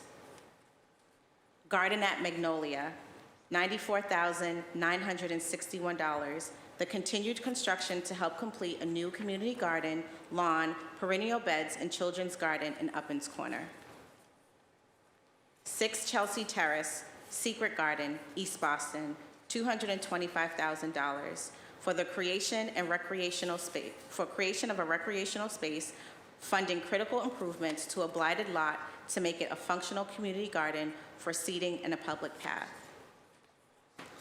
Sherwin Woods Trailhead and Wetland Buffer Restoration, High Park, $250,000 for the rehabilitation and restoration of the degraded portions of the property at the Sherwin Street entrance, street side and adjacent wetland buffers. Edgewater Food Forest, Matapan, $104,369 for the creation of a new community food forest on the vacant 11,000 square foot property for active and passive recreational use, including the development of a community garden, trails, and park space. Cody Village Playground, Matapan, for the creation of a new public playground in the new Cody Village 76-unit affordable and workforce housing development. Evans Way Footbridge Restoration, Mission Hill, $650,000 for the restoration, rehabilitation of Evans Way Footbridge, funding capital improvements and extraordinary repairs.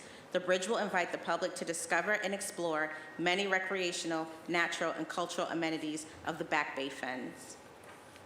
Bernard Place Park, South Boston, $34,390 for continued capital improvements to help complete a new small neighborhood park in South Boston to make it functional and secure for local residents. Work include installation of irrigation and solar security lighting. Christopher Lee Playground, South Boston, $650,000 for the rehabilitation and restoration to the Christopher Lee Playground, Little League Field. Capital improvements include new irrigation and drainage, benches, batting cage, and a chain link fence. Boston's Children's Museum, South Boston, $100,000 for the rehabilitation and restoration improvements on the museum's property by replacing failed planking at the Boston Harbor Walk to ensure that the walkway is a safe environment for the public and museum visitors. Cright Park, South End, to transform a long neglected property into a vibrant community park.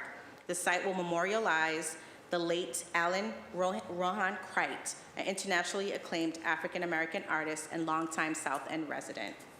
Sophia Snow Place, West Roxbury, for the preservation and restoration of native plantings around a certified vernal pool located in the Allendale Woods to protect this Boston's urban wild and create a bridge to increase accessibility to the future healing garden.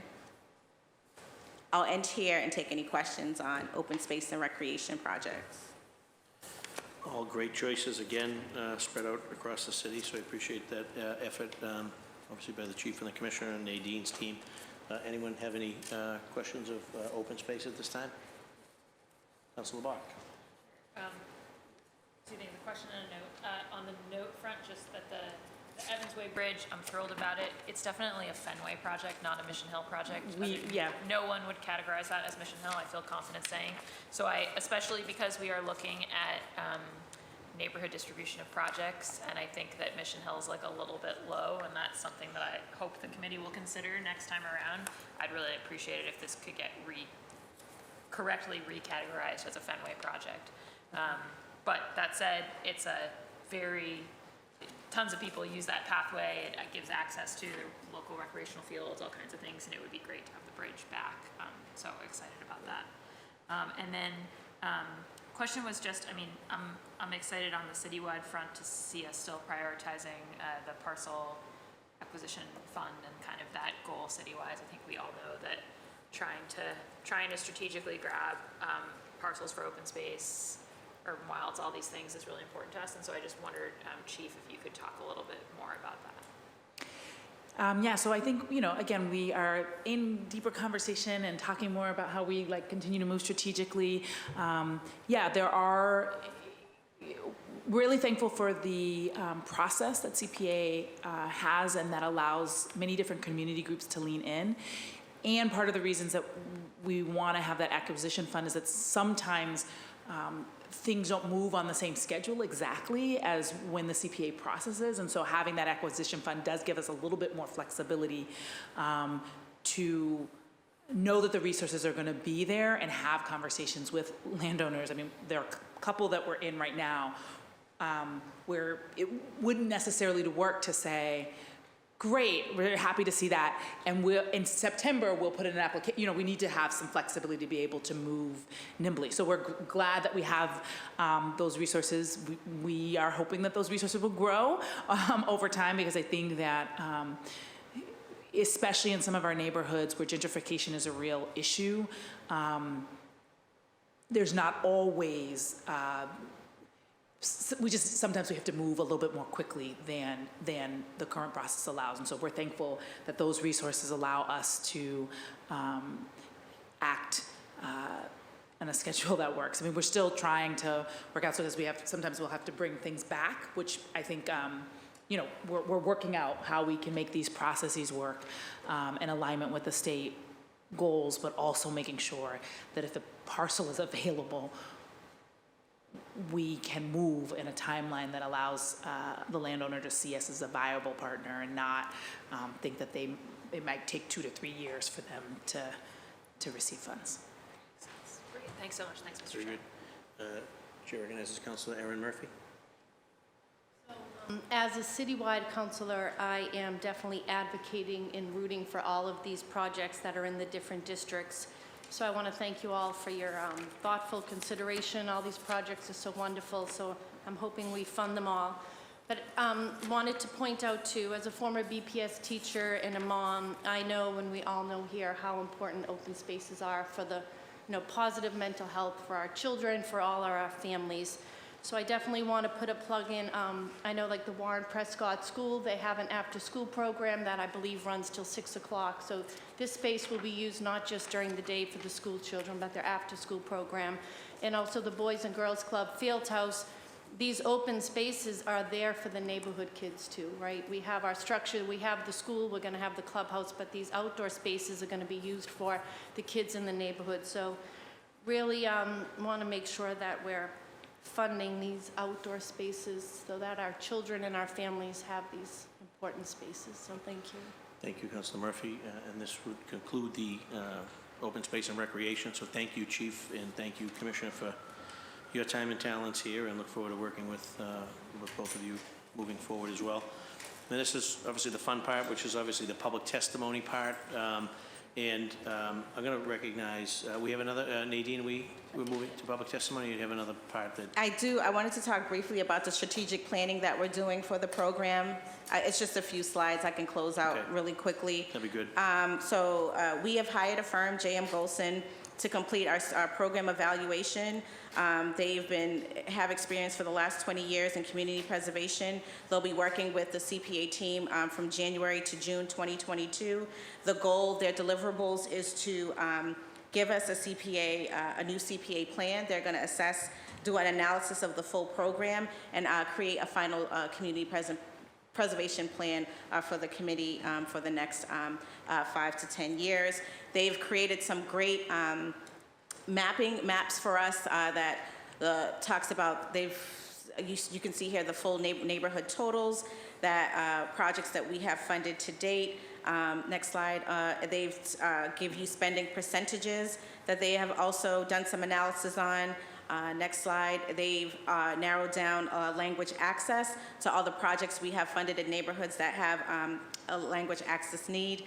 And then the last slide here, they've also identified neighborhoods where 65% of the residents have identified themselves as Black, Indigenous, people of color, including Asian, Latinx, Pacific Islanders, or Middle Eastern persons. So they're doing great work. This is they're still doing some preliminary work for us, and when this is done, it'll be shared with the City Council and the Mayor and members of the public.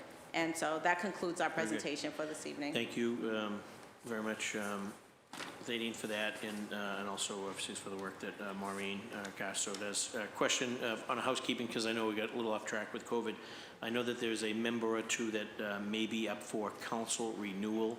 So if you could get us the information based on the terms of whose seat potentially needs to be addressed. So that's more on the administrative side. So if you, not for now, obviously, but we can talk about that. Yes. We can Soon, get that'd that be to great. you. And now, turn it over to the public testimony. For folks to offer public testimony, we actually, the chamber, we have a hard stop at 7:30, so just ask that folks be as brief as possible. I'm also going to take the chair prerogative. I see that there's some school children here who may have homework or may want to put the Bruins game on and catch a little bit of the game, so I'm going to take, there's a family here in front of me, and there's also some students up there in the second row, so for those that have to get their kids home. So first of all, thanks for coming down to your building at City Hall and participating civically. And just ask that you make your way down and you can testify at the podium for the project and proposal that you're advocating for.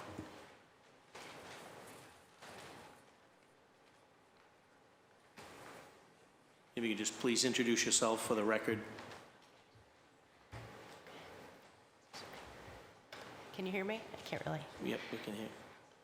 Hi, everyone. Thank you so much for having us. My name is Allison Shorey. I'm a proud parent of 2 children at the Warren Prescott School in Charlestown. Our principal, Michelle Davis, is also in the audience today. On behalf of both the school and the Charlestown community, we are grateful for the opportunity to speak to you today at the City Council Committee hearing meeting. Our proposal aims to rebuild the decades-old Warren Prescott K-8 school play structure and outdoor space, which serves as the primary playground for over 500 public school students at the school, including 6 autism strand classrooms. The demographics of the student body at the Warren Prescott demonstrate a racially, culturally, and economically diverse student body. We aim to revitalize this crucial public area for the benefit of the Warren Prescott students and staff, as well as the entire Charlestown community. We have 2 students here today, Owen and Olivia from the Warren Prescott School, who would also like to share something. Thank you so much for your time and consideration today. Very good. Thank you for your advocacy.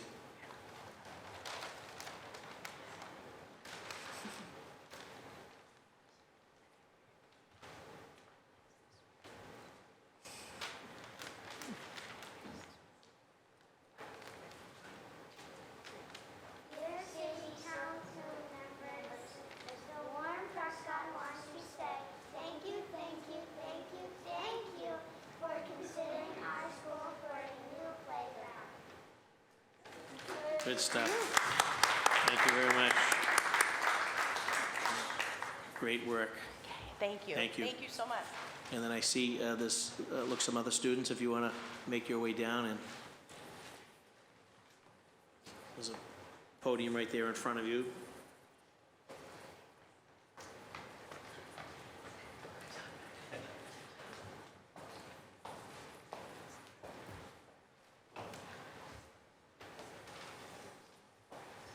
Okay, hello City Council. Felt very proud to be here. My name's John Rogers. I'm a 4th grade teacher in East Boston resident, and a proud volunteer on the Nantucket Lightship. And I could go on and on about the ship and how it's like a time machine and the years I've brought classrooms there and how much it means to them, but I'd rather let the kids speak for themselves, and then we'll have a few more people talk about the Lightship also. Very good. You just introduce yourself by stating your name, and you have the floor, young man. Hi, my name is Ira Jones, and I am 10. The Lightship is amazing. My favorite part is when we all rang the bell. The bell is in case the foghorn on the boat breaks. When I rang it, I felt like I was back in the old days. Another favorite part was going up, down the ladders. Other kids should have been able to have this experience too. Best of all, we drank hot chocolate. Thank you for supporting the ship, and I hope you like my shirt. Okay, awesome. My name is Allison Michelle, and I am 10. The Nantucket Lightship is like a time machine. My favorite part was pushing all the buttons. I like this because it showed how the ship moved and how it controlled. Finally, I liked how the phones in the ship work without even electricity. We hope you come to visit us on the ship sometime soon. Thank you for listening. Anyone else that would like to come forward in support of the Nantucket Lightship Museum, feel free to make your way to the podium. Introduce yourself for the record. Good evening. My name is Magdalena Ayed. Thank you, Chairman Flaherty, members of the City Council, and members of the CPC, and members of the public. I'm here to testify in support of the Nantucket Lightship LV 112's application to the Community Preservation Act Fund for fiscal year 2022. I'm executive director and leader of a local grassroots 501c3 organization in East Boston called the Harbor Keepers, which I hope you've heard of. Our organization was founded to promote and build community resiliency and foster coastal stewardship through education, engagement, and advocacy, specifically in East Boston. Our work encompasses a range of educational programming on coastal resources and climate issues, does extensive outreach, engagement, and community building, although not limited to largely with immigrant people of color from challenging socioeconomic backgrounds, all who are residents of East Boston and surrounding communities like Chelsea, Revere, and Winthrop. We partner with other local groups and organizations to leverage each other's work and mission, and ultimately to bring more resources to our environmental justice neighborhoods, to help build social and climate resiliency and support people as they navigate their own life challenges to obtain social, economic, and personal success. We also support people where they are at and bring them into the world of waterfront opportunities that could improve their lives. One of our favorite partners, as you can see, is the Nantucket Lightship LV 112 Museum and Learning Center. It's really incredible to think that we have this historic floating lighthouse that played such an important role in helping save lives out at sea and guide vessels and their cargo in international waters to and from Europe and the east coast of the United States, and its birth in East Boston in the Boston Harbor. The Nantucket Lightship LV 112's home port is Boston Harbor, is a National Historic Landmark and a one-of-a-kind floating lighthouse, nicknamed the Statue of Liberty of the Sea, by immigrants coming into America. The Nantucket Lightship, the largest U.S. lightship ever built, was the first U.S. landmark encountered by ships entering the United States from Europe. Also, the Nantucket Lightship LV 112 was stationed in the most remote and treacherous lightship station in the world, anchored 100 miles off the U.S. mainland. We're extremely lucky that it is docked so close to our homes and next to our children's schools.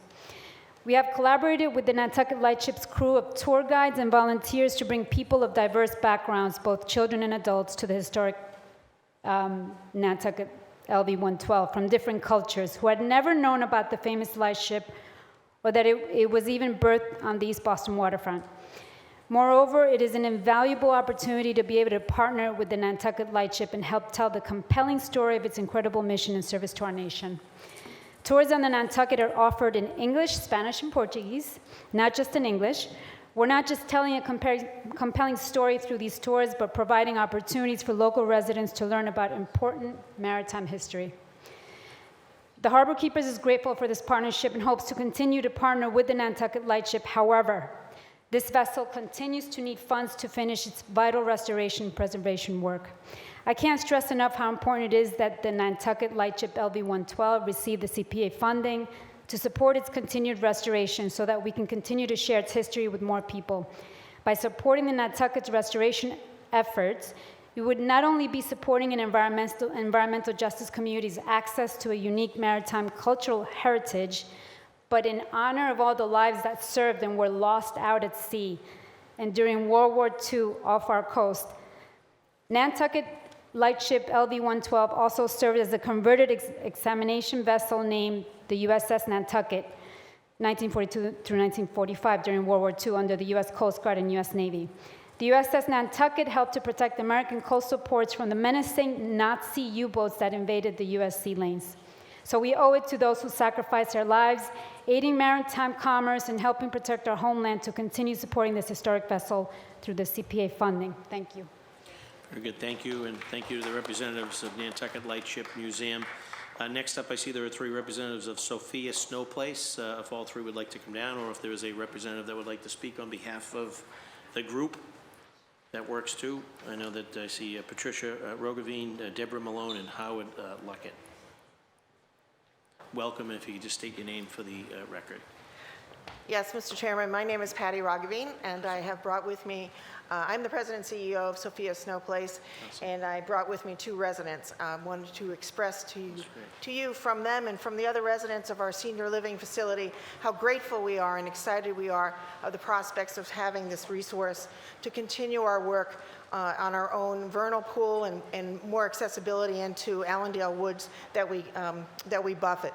So we just really came tonight to say thank you, and we want to express our huge thank you to the staff of the Community Preservation Act because of all the work and hard work that they've done. Howard has been with us, and he was one of the first individuals in 2008 to begin the cleanup of the vernal pool. So Howard Luckett came tonight to continue that work, and Deborah Malone has acted very aggressively. We've been doing a lot of planting of pollinators and other urban garden initiatives, and Deborah's been really championing that with respect to our campus. So again, thank you. That's great, and the Boston City Council looks forward to supporting Sophia Snow Place. Thank you.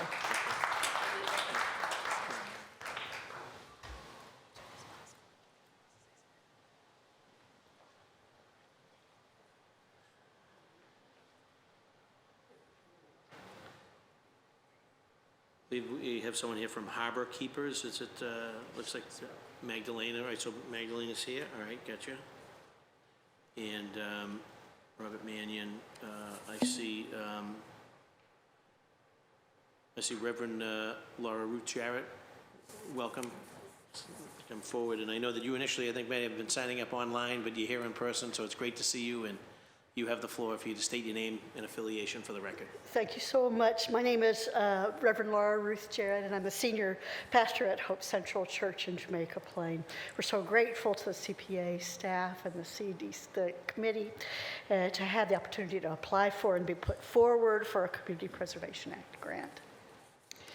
Our building houses the work of multiple groups in our community: the Boston City Singers, Youth Unscripted, Urban Improv, Iglesia Hispana de Comunidad, Integrarte, a ballet school led by 2 Colombian dancers from the Boston Ballet, multiple 12-step programs, and a performance space in our sanctuary. All of these good works are in addition to our congregations, whose vocation is to create countercultural community as taught by Jesus, where we care for one another body and soul, where our liberation is bound up together with equity as our North Star, and where we can fall into respite and renewal in the church and in the world. Currently in our congregation, we're working on our 3rd round of reparations. In Boston in 2015, that was 7 years ago, the wealth gap between Black households and white households, between Latino households and white households, was about $250,000. The net worth of Black households was $8, and Latino households was $27. If we were to give $250,000 to every household in our congregation, households of African descent, out of the slavery experience, it would only take us $4 million to close this wealth gap. We think that we can do this in our congregation and include the support desired and necessary for the households in our congregation. We are imagining and praying about this possibility, this 3rd opportunity to both offer and receive repair. So necessary, so saving. Your support to repair our building, our windows, so that all this other work may go on is deeply appreciated and is holy, and we believe it is just work. Thank you for your time, and thank you for considering Hope Central. Thank you, Reverend Jarrett. Appreciate it. If Raquel Rosenblatt, Orion Kriegman, and Heather O'Brien can make your way down to the podium if you wish to offer testimony on behalf of your organizations. I also see Bob Scannell is here. Bob, you can also make your way down to offer testimony if you choose to do so. You have the floor. If you can just state your name and affiliation for the record. For the record, I'm not Raquel Rosenblatt. You're stuck Go, with me, just fire Dr. away. Charles Yeah, Anderson. You got it. You're in charge. Speak, please. Good evening, Chairman Flaherty, members of the City Council, and Community Preservation Committee members. I am Dr. Charles Anderson, President and CEO at the Dimmock Center. I'd like to thank you very much for welcoming us here. It feels really good to be in person after so long. We're deeply grateful for your consideration of funding for the Dimmock Center.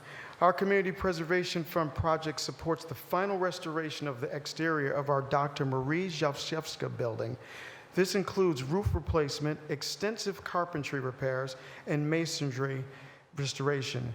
This is urgent work that paves the way to launch our Restoring Hope capital campaign to fully renovate the inside of the building, where we'll create a new men's clinical stabilization services program to support those dealing with drug addiction and this vital treatment that many are seeking.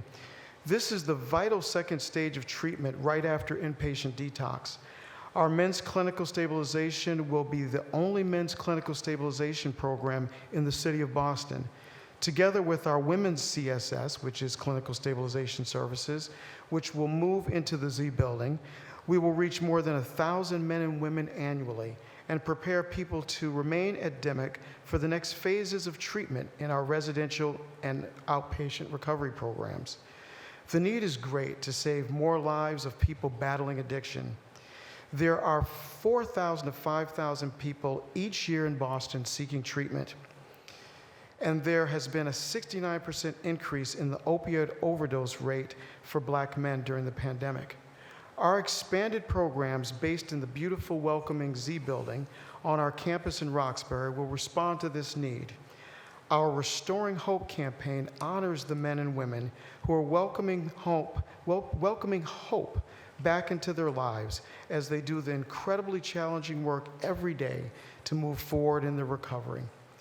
The historic Z building was built in 1873 as the second building on our 9-acre campus, after Dr. Marie Zhavshevska founded the New England Hospital for Women and Children in 1862.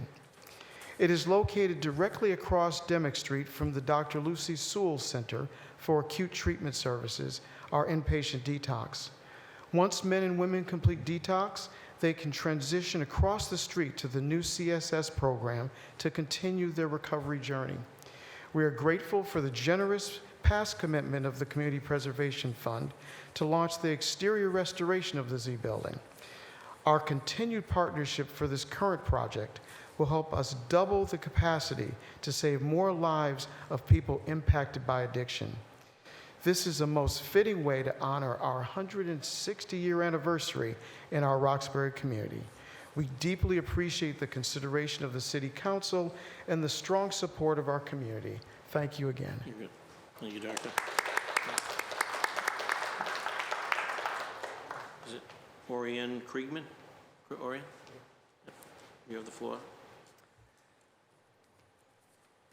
Hello, my name is Orion Kriegman. Orion. Yeah, I'm the executive director of the Boston Food Forest Coalition, which is a nonprofit community land trust. And I want to thank Thaddean Brown for her dedicated work and really the work of the whole CPC committee, and really extend my thanks to the City of Boston for your continued visionary and consistent support for gardening and urban agriculture, including food forests, which are edible parks. I got involved in this work 7 years ago as a neighbor in Eggleston Square, and now I'm working with neighbors in 9 different neighborhoods across Boston. I know that the Edgewater Neighborhood Association has been working on their food forest since 2019. And it's really exciting that CPA funds would allow us to complete the installation of the food forest. The Edgewater neighbors are actually meeting tonight. Tuesday is when the stewards meet to plan the care and maintenance and the programming and activities of the food forest. So they're meeting tonight, doing their spring planning. And the food forest, these stewards identified a special childhood connection that some of the neighbors had with the black walnut trees that were already on the site. And so they really designed their food forest to protect and preserve, the many healthy trees that were already there. And these walnuts are just one example of the ways in which this community-led design really has a lot of passion and power for these neighbors. And we were honored that it was recognized as Rookie Garden of the Year by Mayor Wu at the Trustees Annual Gardeners Gathering last month. So we're really excited about this project. We're really grateful for the support. Thank you. Very good. Thank you very much. Moving on. Is it Heather O'Brien? Heather, welcome. Hi, how are you? I'm Heather O'Brien. I'm the education coordinator at Eastie Farm in East Boston. And thank you for not making me follow Bob Scannell, because it's such a great project. I just want to express my gratitude to everybody in the city that voted for this, everybody who worked on this, for funding the secret garden at 6 Chelsea Terrace. East Boston is an environmental justice community with very little open space. Most of the open space in East Boston comes from the Commonwealth's #1 polluter. It's a place where children don't have backyards. We're a minority-majority community, and there is no open space. It took a lot of work to find this, and what we found was a really derelict, contaminated site with what could we possibly do with it. This is what is possible. There is going to be a geothermal greenhouse on this site. It will be a place where people can come and grow food in a community that lacks a lot of food access. It'll be a gathering space for people in the community to come together. And it's a space that would not have been possible without the CPA funds. So I'm just here tonight to say thanks. Thank you. Thank you, Heather. Hi, Bob, and then I know we have it looks like Bill, the writing stuff looks like Bill Grugela, maybe from the Planning Office of Urban Affairs, so you're queued up next, so welcome, good to see you, Bob. Great to see everyone, and thank you for not having me follow the kids. They were amazing. What a relief. But thank you, Councilor Flaherty and Chair Flaherty and Vice Chair Bach. Long time no see, Councilor. But thanks for the opportunity to say a few words about our project. We're very grateful for this funding. What I'd like to say, first of all, is I had no idea there were many projects stayed in. This was our first time applying for this funding, and she really helped us navigate. She was always available and supportive, but I had no idea you made us feel like we were the only one, and you had so many, so thank you for all your great work. But this funding will really help us to bring to life a parcel of land in the Harbor Point community, which will serve the greater Boston community, 2 very significant Boston public schools, which are steps away from this facility, and as well as the Harbor Point community. So this is a citywide facility. The outdoor space, which Thaddean touched on, is really, really important to us. When we started this process, we had some great plans in mind to build indoor facility, which is lacking in the city, especially for the youth. And we put together a couple of really awesome committees, a youth advisory board and an adult leaders board, community leaders from all over the city, to hear what they would like to see. And I will tell you, they really helped us to change the design of the facility, the programming that's going to take place, and it was so important, and we heard time and time again that the open space was critical. So we really addressed that with the help of the community. And I'll say Councilor Murphy, Councilor Worrell, and Councilor Baker were out several weeks ago to meet with all the youth on that board, the Youth Advisory Board, and what a night it was. Nothing better or wiser than to listen to the youth of the city. So I thank the councilors for taking the time. And this is a partnership, Boys and Girls Clubs of Dorchester. We've been in the community for 50 years, and we're partnering with the Martin Richard Foundation to really pull this project off. It's a big undertaking. It's very important for the city. We operate 3 clubs right now, all in Dorchester. So we've been at it for a long time. And very, very excited about the opportunity of what we can do here. And so just to follow up on what Thaddeus said also, so you get a visual of what it is, we have a front lawn and garden that fronts Mount Vernon Street. We heard from the community that was really important. An open-air cafe, which is pretty cool. Gardens at street level, as well as a rooftop garden. And we'll have to work with our friends back here, on that. So playscapes, outdoor event and exercise areas, fitness areas, a rain garden, trees, plantings, and flowers. My personal favorite, a splash pad. So it's quite a facility. This funding is a really important piece of accomplishing this amazing outdoor space. So I thank everyone for their time and interest in this project. And you know what, I think I would honestly say that Council President Flynn said something really important earlier, which was these types of projects bring people together. And Lord knows we need more of that these days. Thank you all. Thank you. Thank you, Bob. I know Bill Grogan is next, and also Eleni Glikas, if you can. And then if anyone has not heard your name, because that concludes the 2 sign-in sheets for public testimony for those that are present. And I know that we have 4 folks that are on Zoom. So we have Bill Grogan. I know that we have Eleni Glikas. So anyone else that has not heard their name called, feel free just to get in the queue after the next 2 speakers. So welcome. You have the floor. Great. Bill. Thank you, Councilor Flaherty, Councilor Bach, and other members of the City Council. I'm Bill Grogan, the President of the Planning Office for Urban Affairs, and I'm here with our development partner, Donald Alexis from Caribbean Integration Community Development. The Planning Office for Urban Affairs and Caribbean Integration Community Development have come together to create Cody Village, a new mixed-income housing development that has transformed the former Cody Ford dealership on Cummins Highway in Matapan into 76 units of affordable and workforce housing, commercial space, and community-oriented activity space. We're excited to say the first 24 families have moved into the townhouse buildings on Regis Road, and the remaining 52 units will be completed this month. The inclusion of community playground space into the development will integrate the residents of Cody Village into the community at large and allow the children of both Cody Village and the larger Matapan community to have a safe place to play and recreate. I would like to thank Councilor Arroyo and his staff, as well as Thaddeus and the CPC staff for their assistance through this process. This type of opportunity would not be able to be provided without the support of Community Preservation Act funds.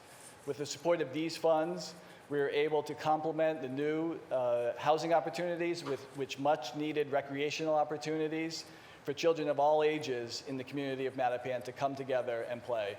And I'd like to turn it over to Donald to say a few words as well. Thank you. Thank you, Bill. Donald, welcome. Thank you. Chairman Flaherty,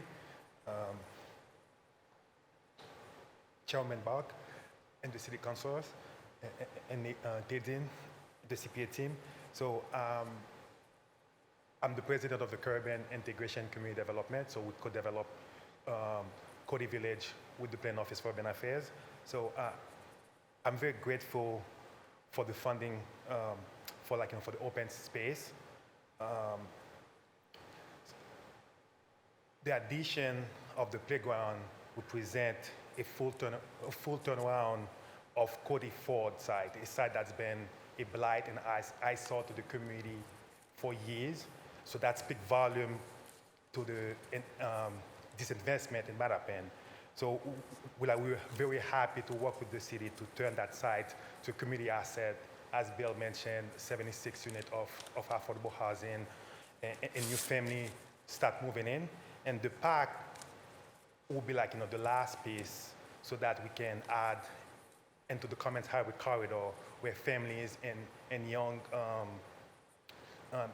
and children can find a place where they can grow and play into. So I want to say thank you for the funding, and we're looking forward to complete the park soon. Thank you. Thank you. And last, for folks, the person to sign up is Eleni Glikas, and before Eleni testifies, I'm going to be turning it over to the vice chair. I have a 7:30 commitment in the community, and there are, I think, 4 people willing to, or signed up to testify on Zoom. that Vice Chair Bach will handle, and obviously we'll be working together as a committee to try to get a favorable committee report turned around probably in the next week or so. So, Eleni, you have the floor. Thank you. Hello, everyone. My name is Eleni Glegas. I'm Director of Historic Preservation at the Boston Architectural College. On behalf of the BAC, I want to thank the City Council Committee, the CPA staff, and Mayor Wu for allocating resources to help repair and restore the BAC's Boylston Street Richardsonian Romanesque style building for future generations to learn from and appreciate. From its humble beginnings as the headquarters of Boston's Mounted Police to the conversion of the Institute for Contemporary Art, the building continues to serve the City of Boston as an institution of higher education that is accessible by all. We are honored for this vote of confidence in the perpetuation of the BAC's 130-year mission to provide a practice-based design education that is accessible by all, regardless of background. For our faculty, students, and thousands of graduates dedicate their careers to improving communities through inclusive design and making the BAC's mission of social justice manifest in the built environment. Our educational leadership is committed to directly engaging students, and I include myself in this, to this important preservation project as an educational opportunity, not just for our historic preservation students, but for all of our design students, with both real-time lessons on getting the work done and in a larger conversations about the stewardship of Boston's architectural and cultural fabric. Thanks to the CPA program, they will now have a unique opportunity to participate in the large-scale restoration project from accomplished preservation professionals in the Boston area. And again, I would really like to thank the CPA staff and preservation consultants, particularly Thaddean Brown and Courtney Whelan, for helping us navigate this very complex process. We're a very small institution and we're first-time applicants, so thank you so much for all your support. It means a lot to us.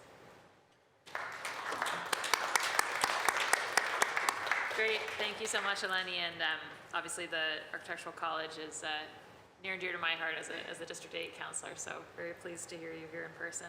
I'm about to go to the Zoom testimony, so I'll just give anybody who's here one more chance to rush down and claim the microphone. All right, seeing none, we're gonna go, I'm gonna be going on Zoom, first to Lydia Lowe, then Cheryl Dickinson, and then Joe Cristino. If we can get the presentation down and the speakers on Zoom up on the screen here in the hall, that would be great. And then as soon as I see you, Lydia, I will give you the sign to go.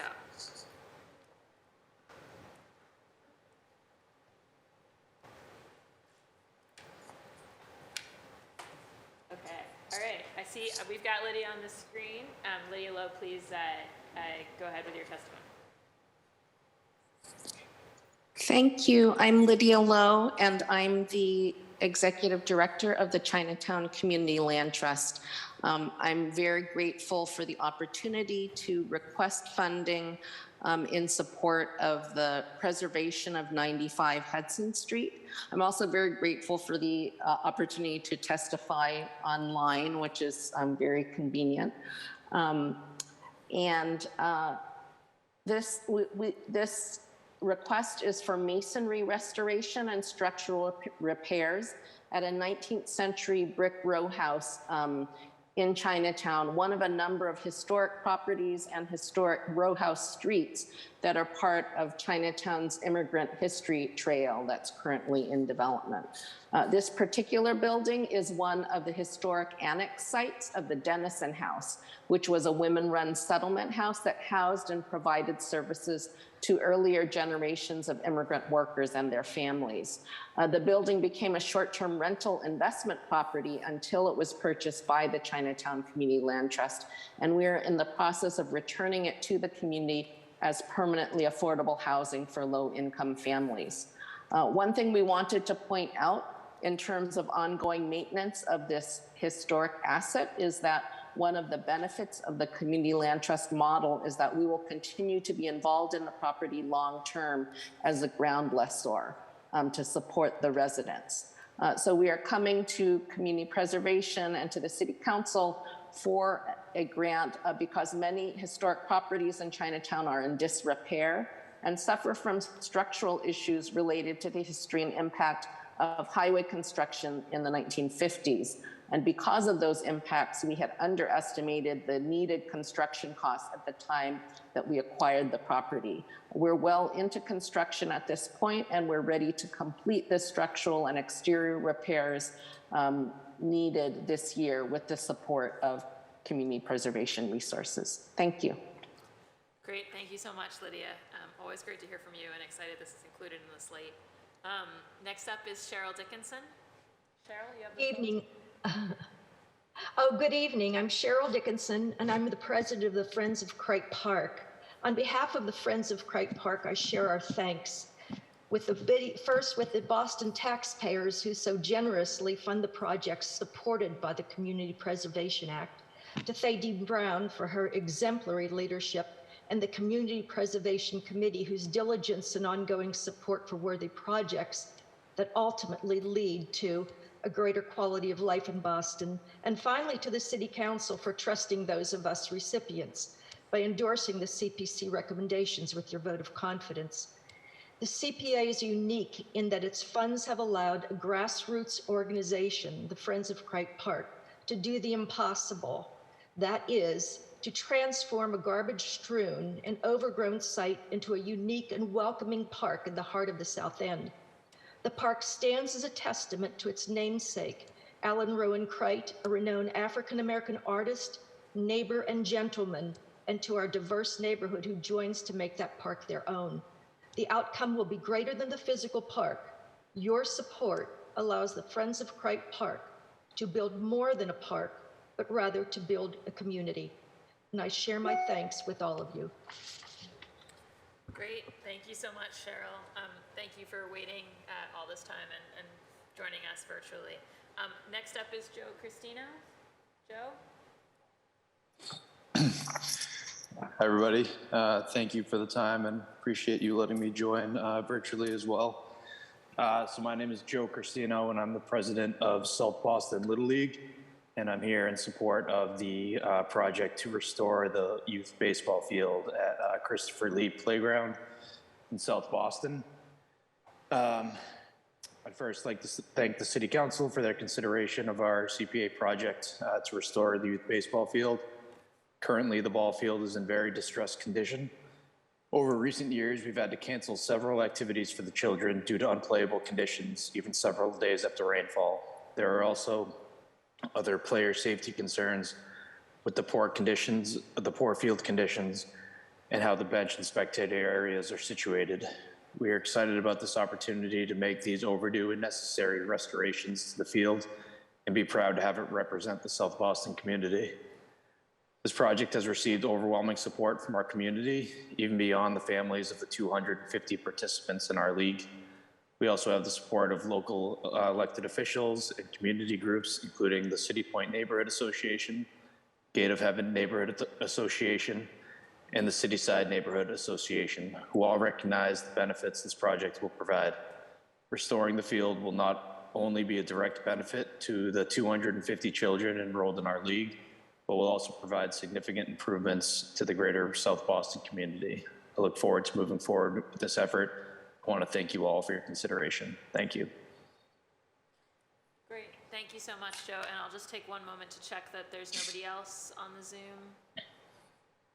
Looks like, is there one more person there?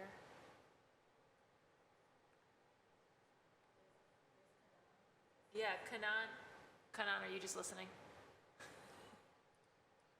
I'm here. Can you hear me, Councilor Bach? Yes. Good to see you. Thank you. Thank you, Chair Bach, and thank you, the rest of the council, and thank you to CPA staff for making all this happen. The CPC, the CPA, the Community Preservation Act, and this act of funding housing, open space, as well as historic preservation in our city is one of the most progressive aspects of our city. It is something to be celebrated. It is all of us coming together and realizing the need to preserve our community and therefore pulling our resources together to make it happen. It's something I'm really proud of. I'm a CPC member myself. I'm on the Community Preservation Committee. I'm really happy to have served on that. And with your permission, Chair Bach, could I read the rest of the council, the committee members' names? Yes, that would be wonderful. Thank you, Kenna. Great. So our city has more than 63 or 64 boards and commissions, and all of those are served by volunteers in our city, and that's part of how our city works, and that's something that I think we should appreciate. On the Community Preservation Committee, Chair Felicia Jock, and from the BHA, Kate Bennett, from the BPDA, Carol Downs, representing the Parks Commission, William Epperson, representing the CONCOM, Michael Parker, and 4 community members at large, all appointed by the City Council, Matt Kiefer, Madeline Tina, Ying Wang, and myself. So there are 9 members on the Community Preservation Committee who have volunteered and went through every project and discussed in great detail in an open and transparent manner with input from the community to decide on this list of projects that is in front of you, the council. And I appreciate your consideration of this recommendation. I also wanted to thank this amazing feature of our city is here because of advocates like you, Chair Bach, and yes, for Better Boston and Maha, and many of those advocates now are in the City Hall. So I'm really appreciative of those initial actions that led to us having this amazing facility for us to afford more housing, for us to be able to build open spaces, and for us to preserve the amazing historic features of our city. And I want to acknowledge Councillor Anderson's point about access to information and Councillor Louijan's point about how this should be made more accessible to immigrants. And these are important points, and really appreciate those. And Councillor Bach, your point about giving priority to housing also. Happy to talk more about that and how it went. We actually initially allocated about 58.5% for housing, and then ended up with this. Some of this processes is you're chasing moving targets. Things are changing all the time, and housing projects are also seeking approval, seeking zoning variances and all of that as we go through the process, and not everything pans out the way you would hope, and so we ended up with the percentage, but still above the 50% mark that we wanted to hit. And just in terms of call for action, I would say the councillor's support for outreach is very welcome. And the point about information access is super important. So the more of us that do the outreach, the more people in the city will learn about this and apply. And the rolling eligibility form is already out there. People should know that. If you just Google Boston Community Preservation, you'll get to this page, and if you look for the eligibility form, you will see that, and you can already apply. And you can also sign up there. Tedin mentioned that once you sign up, then you can go to the meetings and learn more, and you need to learn more, and the nuances and all of that stuff. So you can sign up right there using your email address once you go to boston.gov/CPA. And we also appreciate the input from the departments, and that is really helpful to us in determining all the various deep and complicated aspects of these applications, and for the departments, the relevant departments, to know them really well and to be able to prioritize what is important to them. That's good input and advice and guidance to us. So we appreciate such guidance from the housing department, from the EEOS, and hopefully in the future, the Office of Immigrant Advancement and the Office of Economic Opportunity and Inclusion as well. The more city departments and agencies get involved in this, the better it is, because we all get to cast our eyes on that and give our perspectives on that, and that's helpful to the committee. And once again, I want to also thank the staff. This is, as they themselves have said, it's a small but mighty team, and it is a lot of work on them, and they come through every time, and their suggestions and recommendations to us are also very helpful to us. So thank you, everybody, and most of all, thank you to everyone who writes the application. Not everybody who applies to CPA is a grant writer. They don't know how to do this, but they still step up and do the application. Really appreciate that, and appreciate the technical help from the CPA staff as well. Thank you, Chair Bach and council members.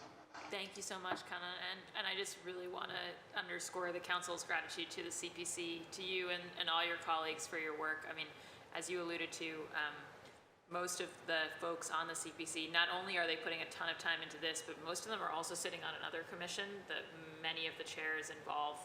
And so, although Kana actually has an at-large seat, but is also sitting on another commission for us. But we're very grateful for just the extraordinary volunteer work and kind of above and beyond work that folks do on behalf of the city in this capacity. So thank you, and thank you for sticking with us to the end here. And you know, I think we have exhausted public testimony both in person and online. So in a minute, I'm going to close us out. But before I do, I just want to give my colleague, Councillor Murphy, an opportunity for a closing statement.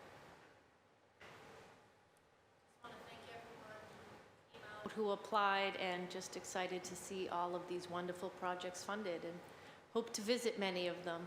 Looking through this booklet, it's lots of great things going on across the city, and glad that we have this organization. And thank you, Thaddean, for all the work you do, and your organization, your team is amazing, so thank you. Thank you, Councillor Murphy. All right, and then I have two things. So one is just on a district council front, I have to put on the record my strong support for the projects at the Boston Architectural Commission, the Community Church, the Nichols House, Beacon House, Vilna Shul, and the Huntington Theater, along with the Esplanade and Evans Way. Those are things in District 8, and I would be remiss not to name each of them. We're very excited about all those projects. I also, as the historian on the council, want to do a special underlining, and we didn't talk about it when we had the preservationists up, but the funding for the City Archives project, I think, is really exciting. There's this whole set of books of women who registered to vote right around the time that the amendment passed and women were able to vote. And initially we had been allowing women apparently just to vote in school committee elections even before that, and then suddenly they were able to vote in all the elections. And interestingly, those types of registration books are an amazing source of historical detail about people.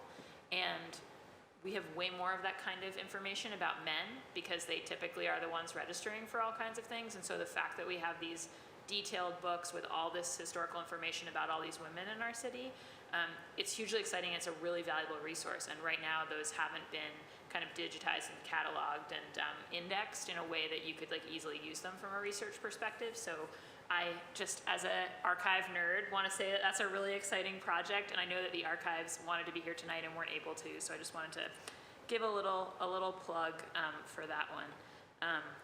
And then in my capacity of having taken over from the chair, just want to say I think the chair's intention is to author a favorable committee report and recommend that the council support the slate.